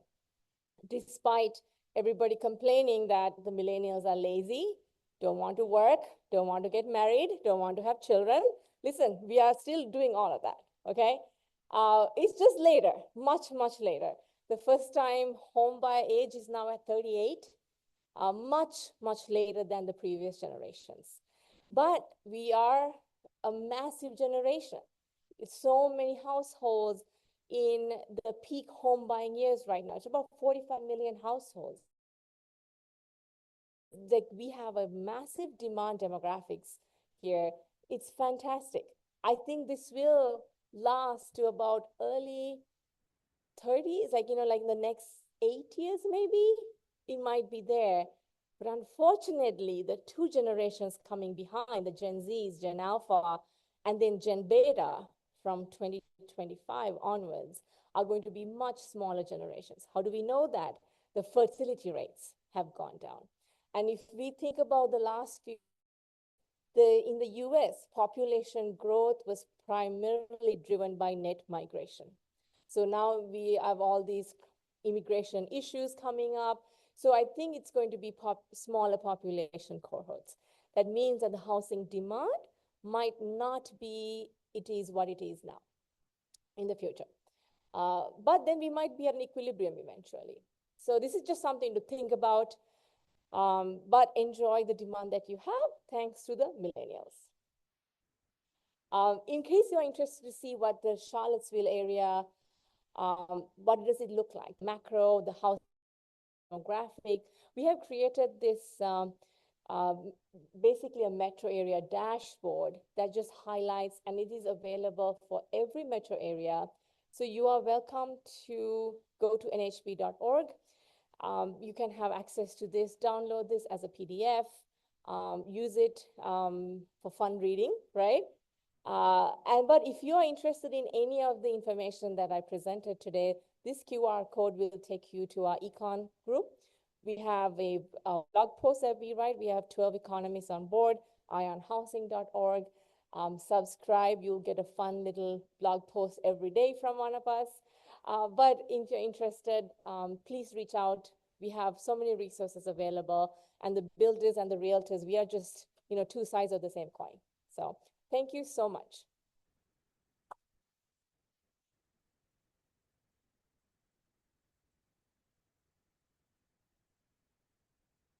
Thank you so much, Danushka. That was great.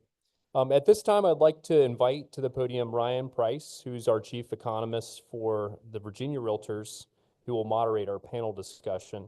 And Lawrence and Danushka, I would welcome you to take your seats on the stage. And if you're in person and have a question, you can submit it on the index card. So go ahead and write your question down. And if you have one, you can raise your hand and a staff member will collect it from you. And then those who are on Zoom, you can just use your Q&A feature on the Zoom toolbar to submit any questions that you have. And after the panel discussion, Ryan will go through the questions submitted by the audience. All right, Ryan. All right, let's give it up for Dr. Yoon and Danushka. That was awesome. We were joking during the break that we all kind of commuted here from Northern Virginia, DC area, and we were thinking next year, instead of a panel, if you guys have us back, we were going to do, you guys know the carpool karaoke. Remember that? Data nerd carpool. Are you guys up for that? We're going to do it. We're going to videotape it, and a little unscripted, but all joking aside, we got a lot to get into. We got a few questions here, but really this part of the event is for you guys to ask questions. So we definitely encourage you to fill out those note cards. Those of you on Zoom, definitely submit your questions, and we're going to get to as many as we can. We got about 27 minutes. Let's do it. All right, so talked a lot about 25 housing market, guys. We, sluggish, key theme. New home sales down, existing home sales below, below forecasts. And I really want to talk about, as the realtors in the room, the immediate kind of future. We're barreling into the fall market here. The back to school slowdown is behind us. And what do you guys see? Are we poised for a little bit of a 25 market rebound here for the last few months of 25? We're seeing mortgage rates dip a little bit. We're seeing inventory increase, so there's more options out there. But are there still headwinds that are going to slow it down, or are we poised for a little bit of a kind of recovery in the last few months here of the year? What do you guys think? So as we know, the inventory levels are higher.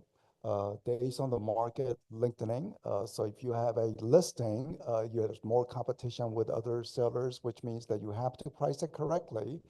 We find that generally it requires about 10% below listing if the home stays on the market for like more than 45 days. So one has to, again, if you misprice at the beginning, you have to lower it. But I think the market dynamic is that we are somewhat unique in terms of the business cycle, housing market cycle, where we still have some residual multiple offer on those good homes, good location that is priced right.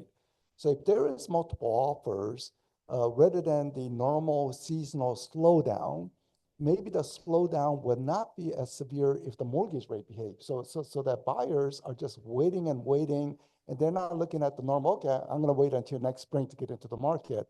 I think they'll keep looking at it so they can get into the market this that could jump in.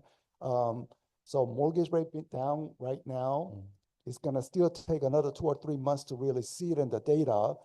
Maybe we'll check on some of the MLS level data on pending contracts to see. So that could happen. Yeah, I guess the mortgage application data also was pretty positive. So we'll keep an eye on that. Danushka, what do you guys think on the new home side?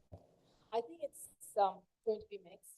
I think the fact that the job market has slowed down quite a bit is a lot of pause. We can see it on that almost 10 months of inventory on the new home construction.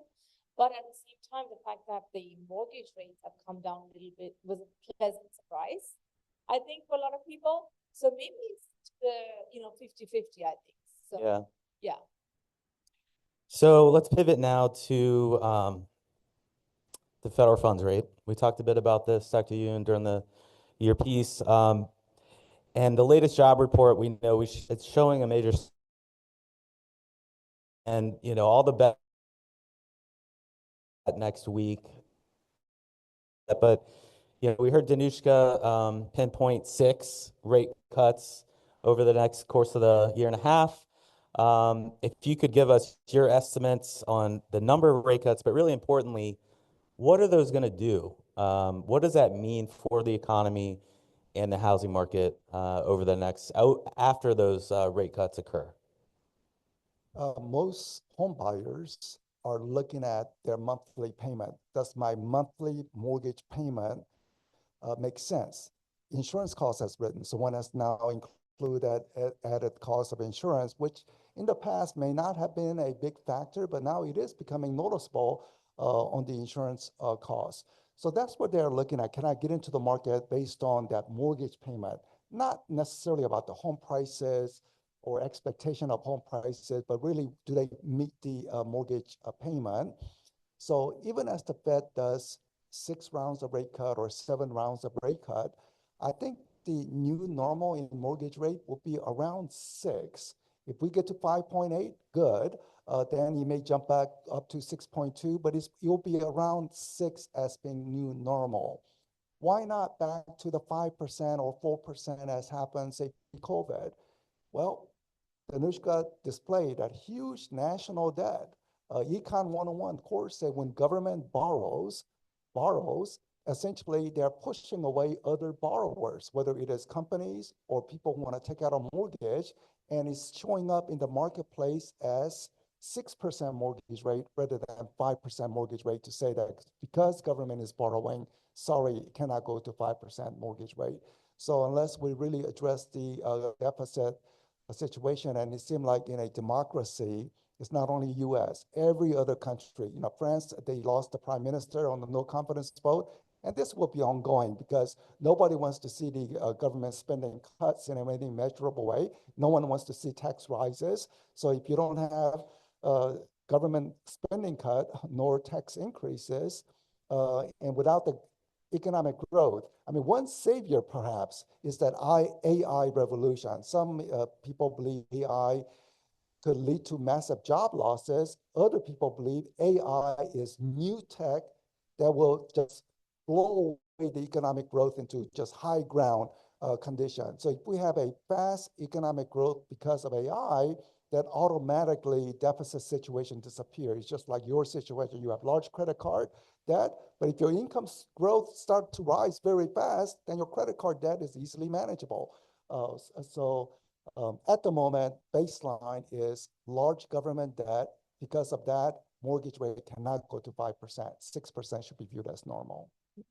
That's very good information to pass along to your clients. So Danushka, we've seen builder sentiment, struggle this year. You talked a lot about the financing costs, for consumers is up. It's also up for builders. It costs more to produce the housing, slower buyer traffic, number of factors. But over the past few years, we have seen a surge in new construction in some parts of the country. Think Texas, North Carolina, the South. Here in Virginia, not as much. There are a lot of regions, including here in Charlottesville, where we're still facing a shortage. So my question really is, assuming the builder sentiment at some point is going to improve, what can local communities do to kind of prepare to make that sentiment turn into shovels in the ground in their communities? That's the first part of the question. Second part related to realtors, what new construction like patterns, offerings, or what are you seeing out there in the field that they can let their clients know about? I think housing is definitely a localized issue, right? because it is dictated by basically NIMBYism, not in my backyard, the local regulations, the city council policies. So you are on the ground, you are boss, or you have the power to advocate for more housing. And I feel like people need to show up to these city council meetings, lobby basically the municipalities to be able to be more build friendly and to let builders build, right? So that's, I think, is the biggest takeaway. Like politically, you have to push the local politicians to be build friendly, because we need to be building all variety of housing, not just one type of housing. And what we are seeing right now is we are seeing smaller homes. The square footage is going down because it is basically, it's another cost and the cost of ownership as well. But the townhome construction, like I showed, that's a huge, making up a bigger and bigger share. It used to be about 13% of market share in single family. Now it's 19%. So we are seeing more townhome constructions popping up and more tear down construction as well. So, we are just out of DC area. There's literally no land anymore around that area, unless you go hour plus north to Frederick or Woodbridge or something. I'm not very familiar with Virginia, so I'm sorry about that. But so tear down construction. So that is where I think the local builders can actually benefit. So they are in the local community, they have a huge advantage. So we are seeing more tear down construction as well.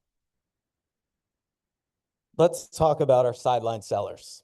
Our sideline sellers, there's a lot of them are sitting on mountains of equity, depending on when they bought, once in a generation rates. We got renovations surging.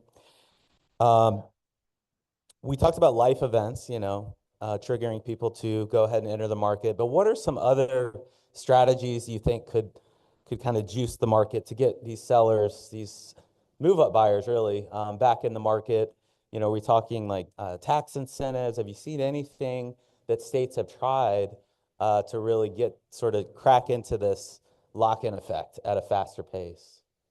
Well, one of the lock-in effect is not really mortgage rates, but is the capital gains tax.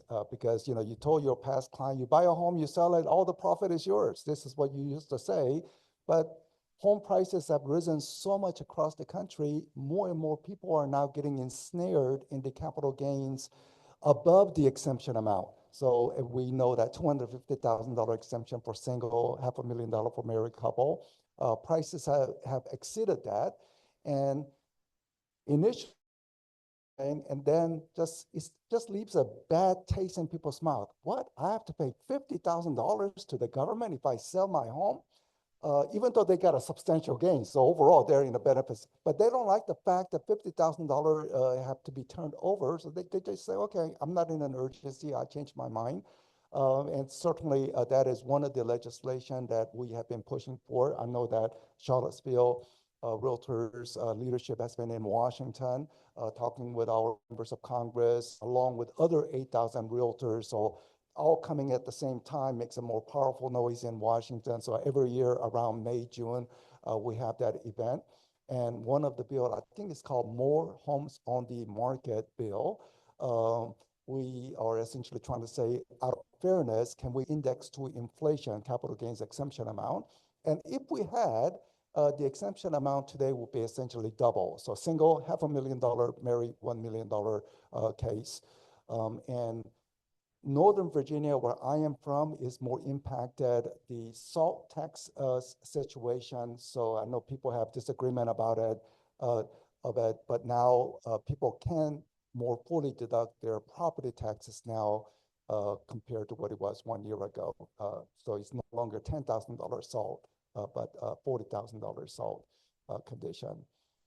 Just one more part, our advocacy team, amazing job. So they said, well, we surely know some members of Congress who are interested in real estate. In fact, there are some appraisals who are in members of Congress. There are realtors who are in members of Congress. So we try to tap into people who have natural interest in real estate. Do you want to be part of the caucus that focus on real estate? We started with 4. I think today we have 100 members of Congress who are part of the real estate caucus. It's not a majority, but at least, we have a solid number growing. And then other people who are not part of the caucus, but they see the constituents real estate issues, well, we can try to get that legislation moved.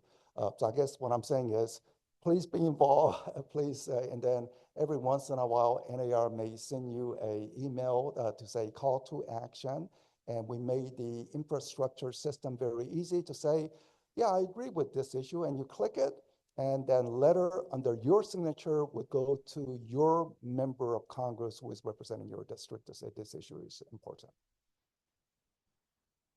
An investment in our PAC, definitely. So, I said people who are investing in our PAC, whether it is, $15, and then you have the heavy investors who goes into thousands of dollars. I mean, they are really pulling the string, because part of the democracy, whether you like it or not, is politicians need money to be reelected. So naturally, they want to shake hands with people who are contributing to their funds. That's part of the democracy. I think Winston Churchill said that. Well, I forgot the exact phrasing. The worst form of government is democracy, except for all others. So, democracy is not perfect, but it's the best thing that is out there. Let's get into some audience questions here. We got quite a few. Keep them coming. Any online submissions yet? Oh, okay, great. All right, let's start out with this one.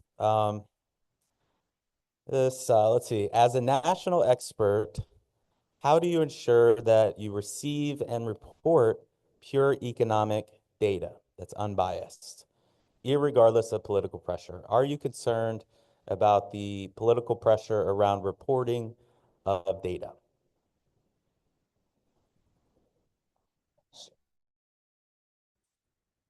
Crickets. We do get, so like, I represent the builders, right? So when we go out and, like, just an example, when we go out and present a forecast or criticism of tariffs, we get a lot of pushback from the builders. Why are you saying this? Why are you saying this? This is going to be great. Big, beautiful bill is awesome. I'm like, well, yes, there are some provisions. This is just an example. There are some provisions, but look at the other side of things too. It's adding to the deficit. These tariffs are a consumer tax, basically. So we do try to present, we do our utmost best to be basically unbiased, because I feel like our job is to present the data to our audience and let them make the decisions, right?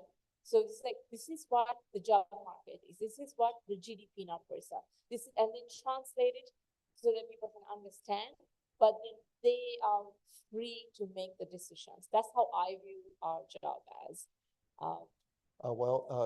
When a couple of months ago, the Bureau of Labor Statistics, they're responsible for coming out with the job numbers. It came out with a job number that President Trump said, this is not right.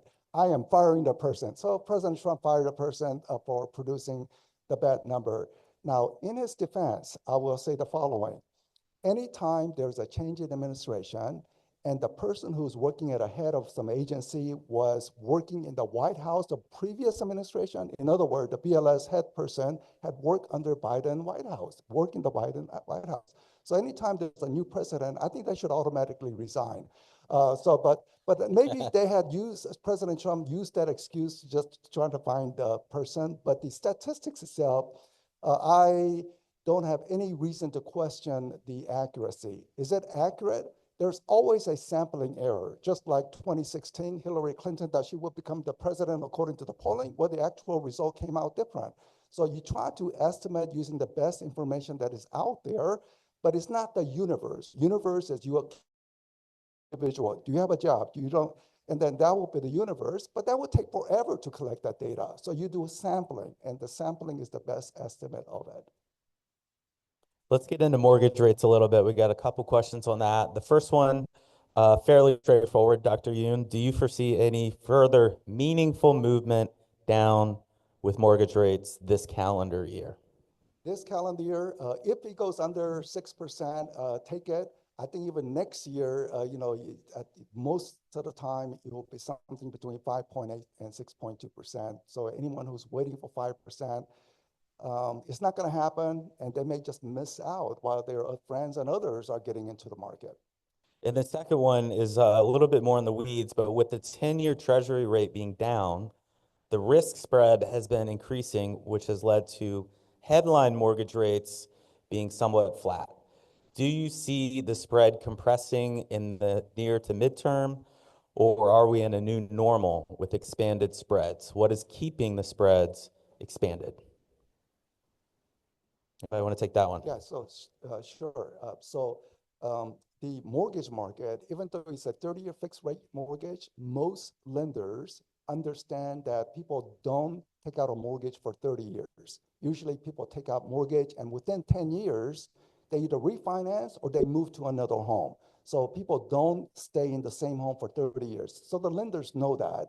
And that's why mortgage rate is priced off 10-year treasury rather than 30-year bond rate. And the spread between 10-year and 30-year, 10-year treasury and 30-year fixed rate mortgage, usually around 200 basis point, or even some cases 150 basis point. To put simply in everyday language, whatever 10-year treasury is this morning is 4%.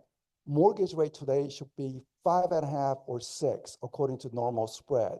We are not there because we have the wider than normal spread. So obviously there's a little more risk factor as related to the mortgage market. Maybe some people have concern about Fannie and Freddie privatization. So there's multiple factors as to why it could be larger spread. Federal Reserve, they are reducing their balance sheet, which means that in their portfolio, they have mortgage-backed securities, which they had purchased in the past, and they're dumping that into the market, and that's also widening the spread. So there are multiple reasons. All right, we got one more audience question that we have time for, and then we're going to close it out just with just a general outlook question. And I think, Danushka, you might be best for this one. It's related to new construction. At what point do we put a hold on building for density in Charlottesville and work on our infrastructure to be able to keep up with the demand without putting a strain on the current already high traffic? So basically restricting construction? It sounds like at what point do you hold it to build up the infrastructure to accommodate it? I've never gotten this question before, so everybody's like, we don't have enough housing. How Yeah. can we build more? I actually have no idea. All right. No kidding.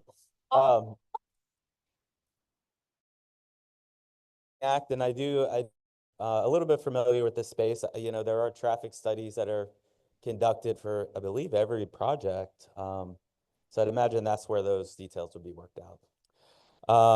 So to end it off, we got 3 more minutes.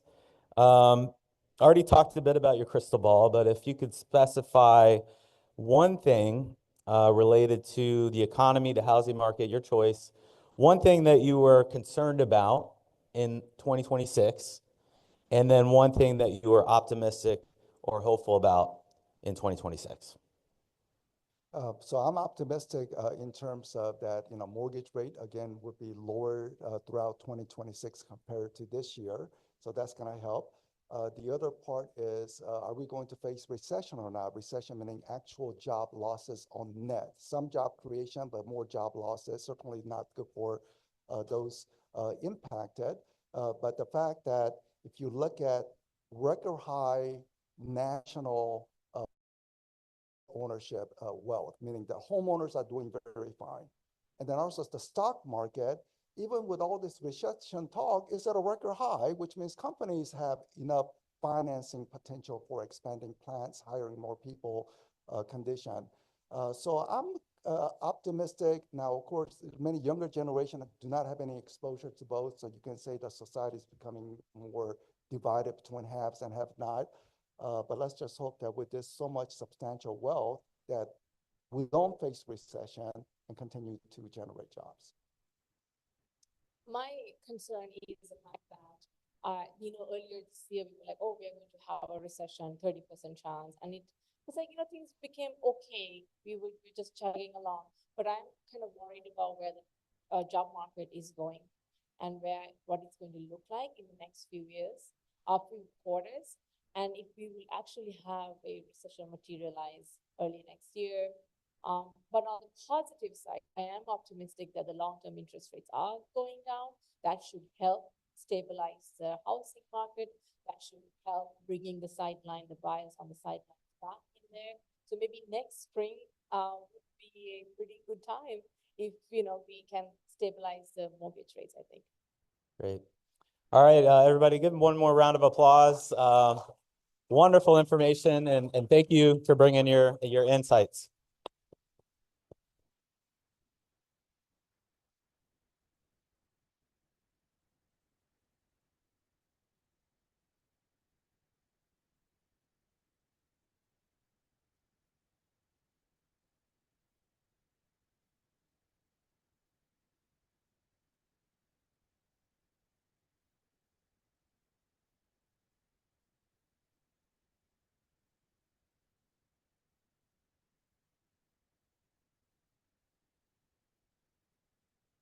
All right. Thank you, Lawrence, Danushka, and Ryan. We can't thank you guys enough for being here this afternoon. Your information will definitely help us as we prepare for the coming market.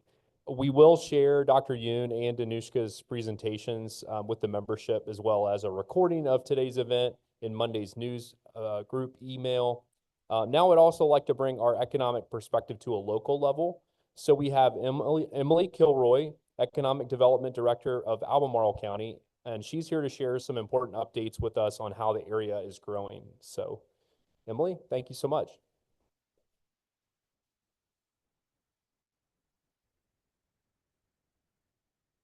Good afternoon. So I watched a video of Maureen Kelly, who's the Economic Development Director for Nelson County from 2 years ago at this event. Who was here for that? She's so much funnier than me. I'm so sorry.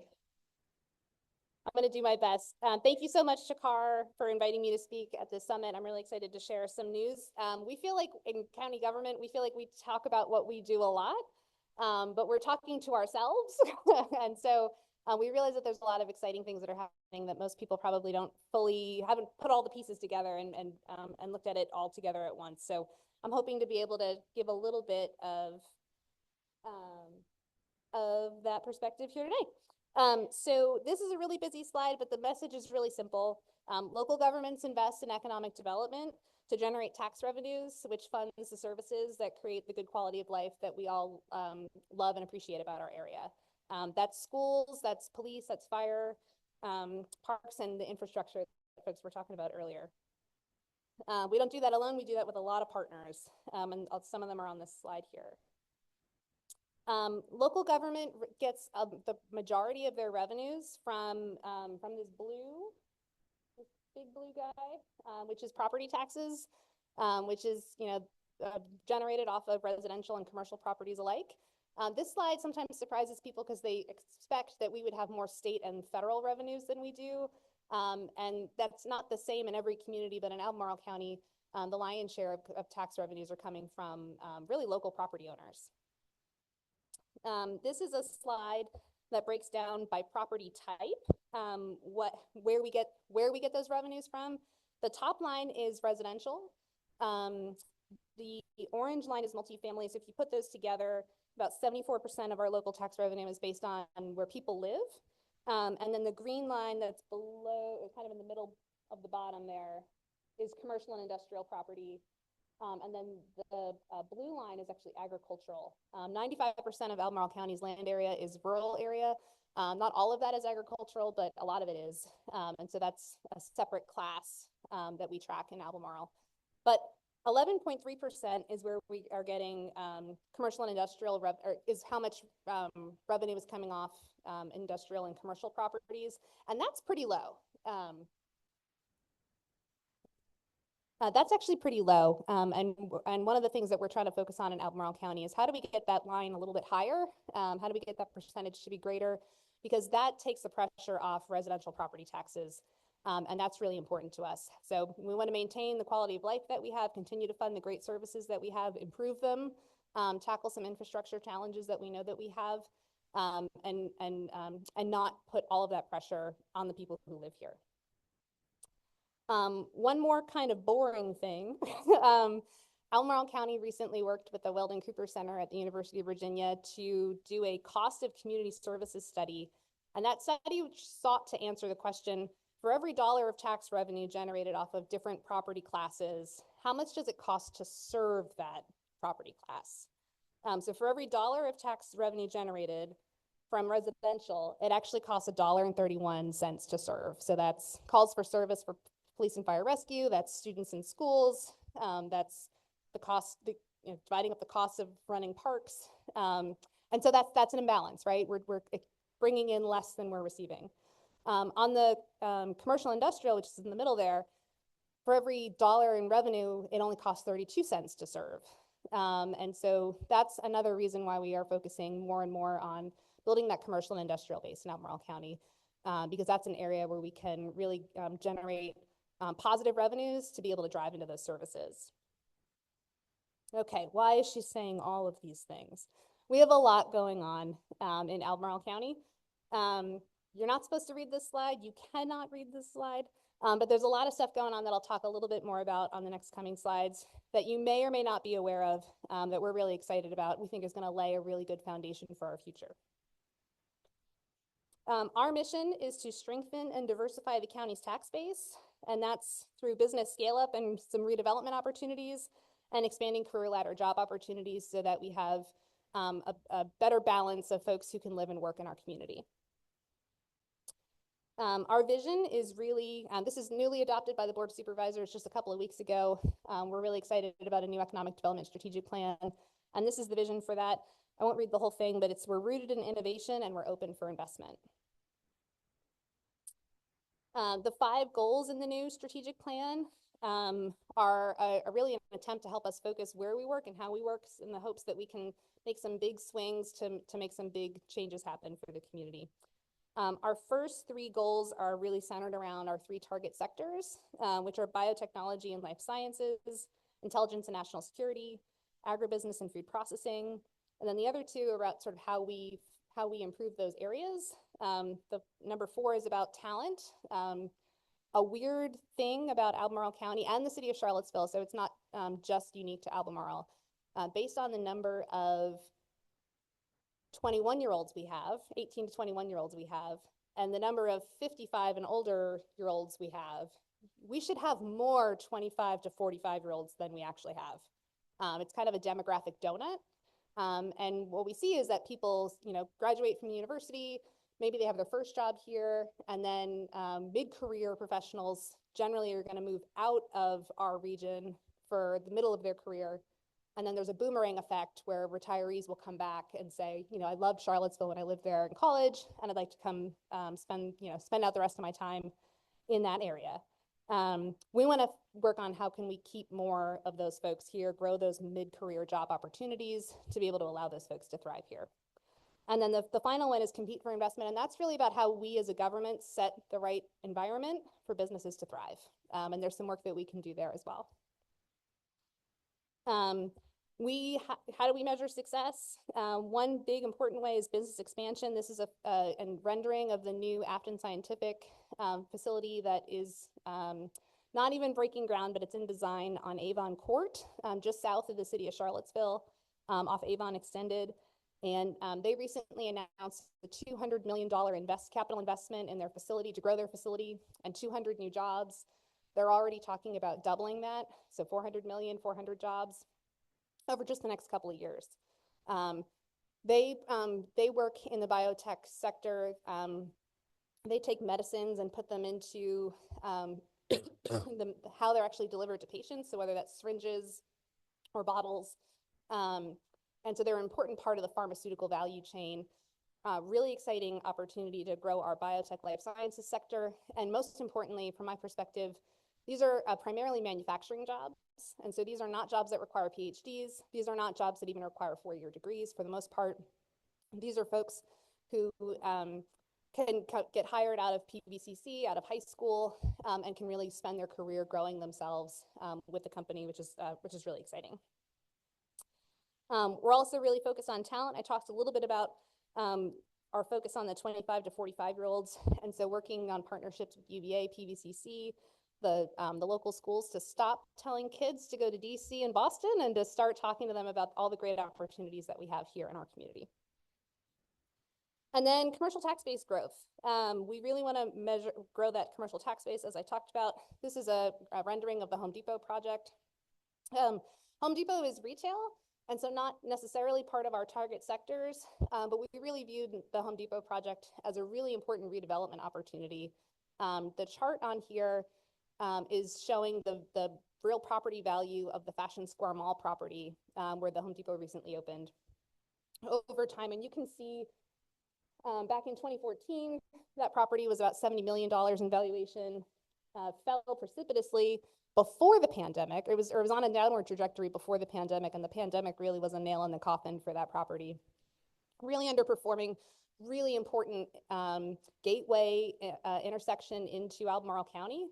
And so, we believe that Home Depot is the first of what will be many reinvestments into that property as we see that come into its next generation of life. And we're really excited about that.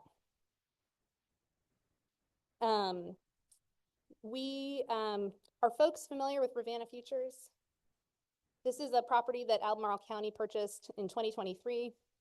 It's directly adjacent to Ravenna Station, which is a military intelligence installation, about a mile north of the North Fork Discovery Park, if you're familiar with that, about 10 miles south of Greene.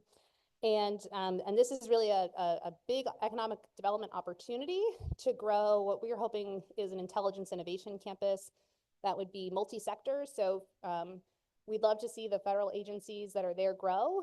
We'd love to see private sector partners come in, as well as academic researchers operating in that space, to be able to grow a campus that is, again, redevelopment, generating new property taxes, generating all sorts of business taxes, and turning what was a field in our development area into a really positive development for both a jobs perspective and also a tax revenue perspective. It's not just about Albemarle. You all know better than anyone that we're a region, and folks don't always know exactly where those lines are. And so we're working really closely with our regional partners on what we're calling the Central Virginia Innovation Corridor. Right now we're doing a study, and it's really focused on biotech, digital technologies, so AI and quantum and other things in the tech space, intelligence and national security. And we really want to be really intentional about making some big advances in these areas. These are just some of the assets that we currently have. There's some big job numbers and also some big capital investment numbers on this slide. Talked about Afton Scientific. Manning Institute of Biotechnology is a $350 million project that's being constructed at Fontaine Research Park right now. They're going to hire 400 people in the next several years to fill the 100+ labs that they're building. That should open in 2027. There's a new bioaccelerator up at North Fork that is a sort of a home and shared lab space for biotech companies, generating jobs and new activity that we're really excited about. On the national security side, talked about Ravenna Futures. There's a new institute at UVA that is generating a lot of research that we think will have some big commercial opportunities to translate into some future startup activity, again, that we're really excited to continue to support. I could not show you this slide. I just talked about a lot of jobs. This is a slide that shows the development pipeline for Albemarle. The dark blue are approved but not yet built. And then the lighter blue are under review, so applications are in our system right now. If you add all these up, this is 15,000 housing units that are currently not on the ground, but on the way. And that's my slides.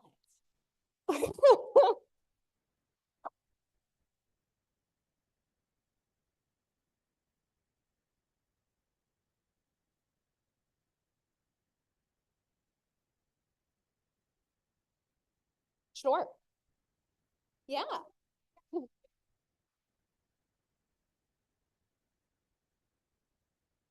So I'm excited to see that last slide that you showed, and with growth and the forward thinking on that. But tell me about what the forward thinking is on infrastructure, because anybody who drives 29 to get to Greene County and back, or 250 or 64 to get to Crozet and back and through Pantops or any of those places knows what the challenges are to it, because we deal with people who are moving here and give them homework assignments. Like, I want you to go do that drive at the time you'd normally be doing it so you can see what it's like. Yeah. So talk to me about the infrastructure improvements. Yeah, so every project has to go through traffic impact analysis, and then upgrades are required.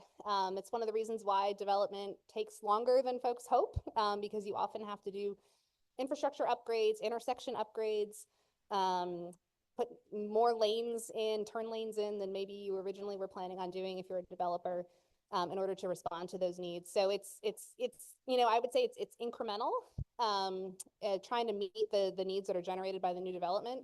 Nobody wants to build that bridge to nowhere, and so there's a really careful work that happens in coordination with any municipality's development review team and VDOT on what's needed to be able to absorb the impacts of that new development. VDOT is doing a ton of study right now on 29 area. That we can get you additional information after this. They're always trying to make sure that 29 is on a better path for efficiency. And so there's no easy answers there, but it's certainly something that we work hard on trying to make sure that we're staying with, if not ahead of.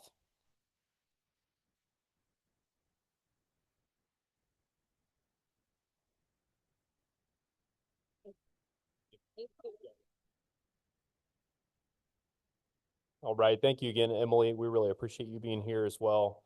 All right, at this time, I'd like to welcome Realtor Political Action Committee Chair Denise Ramey to the stage. Denise?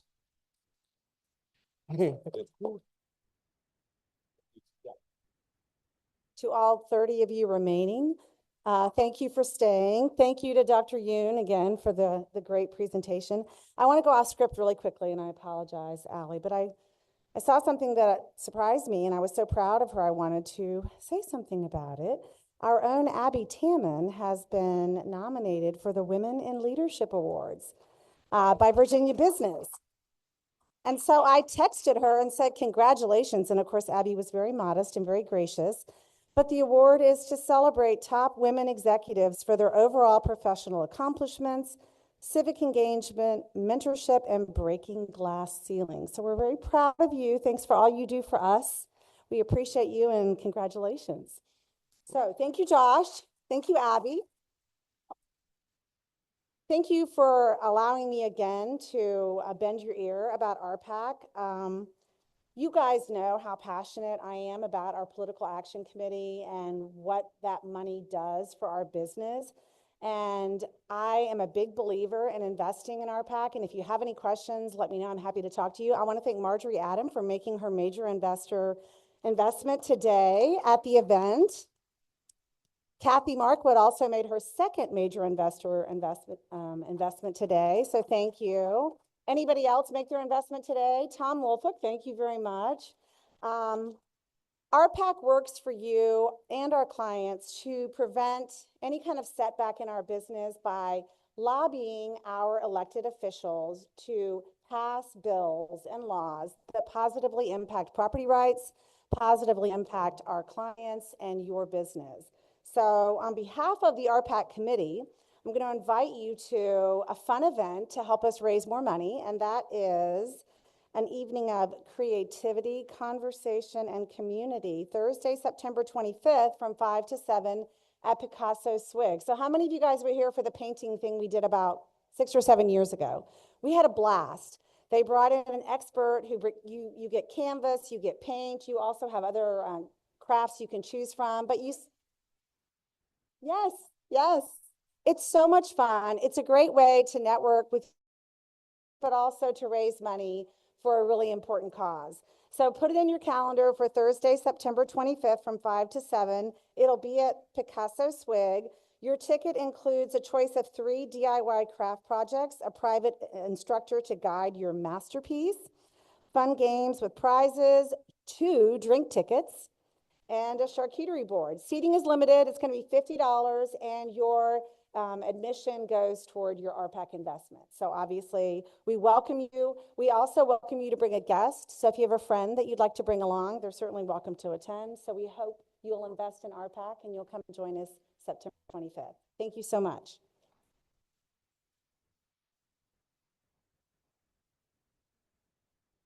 What they didn't tell you is you have to drink the 2 drinks before you start painting. And then it helps the painting, right? So, all right. Thank you so much, Denise. Arlene Yobbs, can you join me on the stage?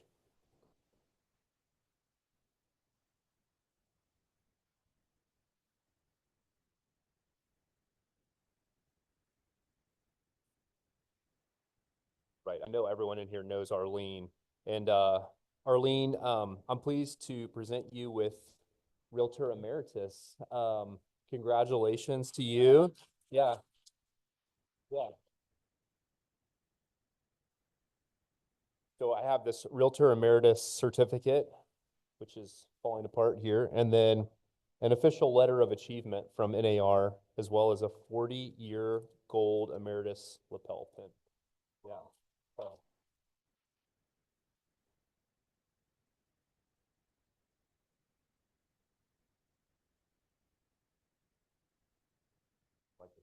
Perfect. About your 40 years in the business, over 40 years. A few changes over the years. And then there's some things that never change, right?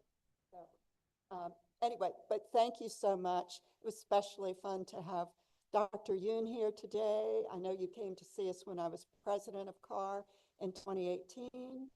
You were present for one of the programs. There's been so many wonderful things. And I didn't even realize that when I started in 1985, that CAAR was 60 years old then. So, Yeah. so, So here you you are. know, I mean, and now 100. Right. Yeah. So I've got 40 more years right now. Thank you very much. Thank you very much, everyone. Oh, here, take this too. Don't forget your letter. Yep. No. Yeah, thank you so much. Yeah, and congratulations, Arlene. Yeah. All right, and lastly, but certainly not least, I'd like to invite Ann Burrows for our officers and directors update here, as she's going to be the candidate review committee chair. All right. Hey, everybody. I was going to start by saying, look around the room, look at the people around you, but they're all gone. And basically, most of the people who are left here have been on the board, have been presidents. So I guess you all know how important it is to volunteer to be on the board. And I really recommend that you talk to people about the benefits of participating in the board of director, because we can't do it without everybody's involvement. With everything that's going on, have a seat at the table if you want to be part of the conversation. So that's the part that's not in here, because I always do this to her, unfortunately, to Allie. So I never follow the script, she knows, but I'm following it now. All right, so I know everybody wants to get out of here. So the Board of Officer and Director nomination and election process is designed to be inclusive and engaging, where you can get to know each candidate running for office and vote for the next slate of officers and directors in a true democratic election process. And as you know, we changed that a couple of years ago from a slate to a bona fide election, which is why I would encourage you to tap people on the shoulder and encourage them to run, because we are not, the job of when we receive a candidate application, the candidate review committee is going to be reviewing them just for qualifications. So those are the members of the candidate review committee.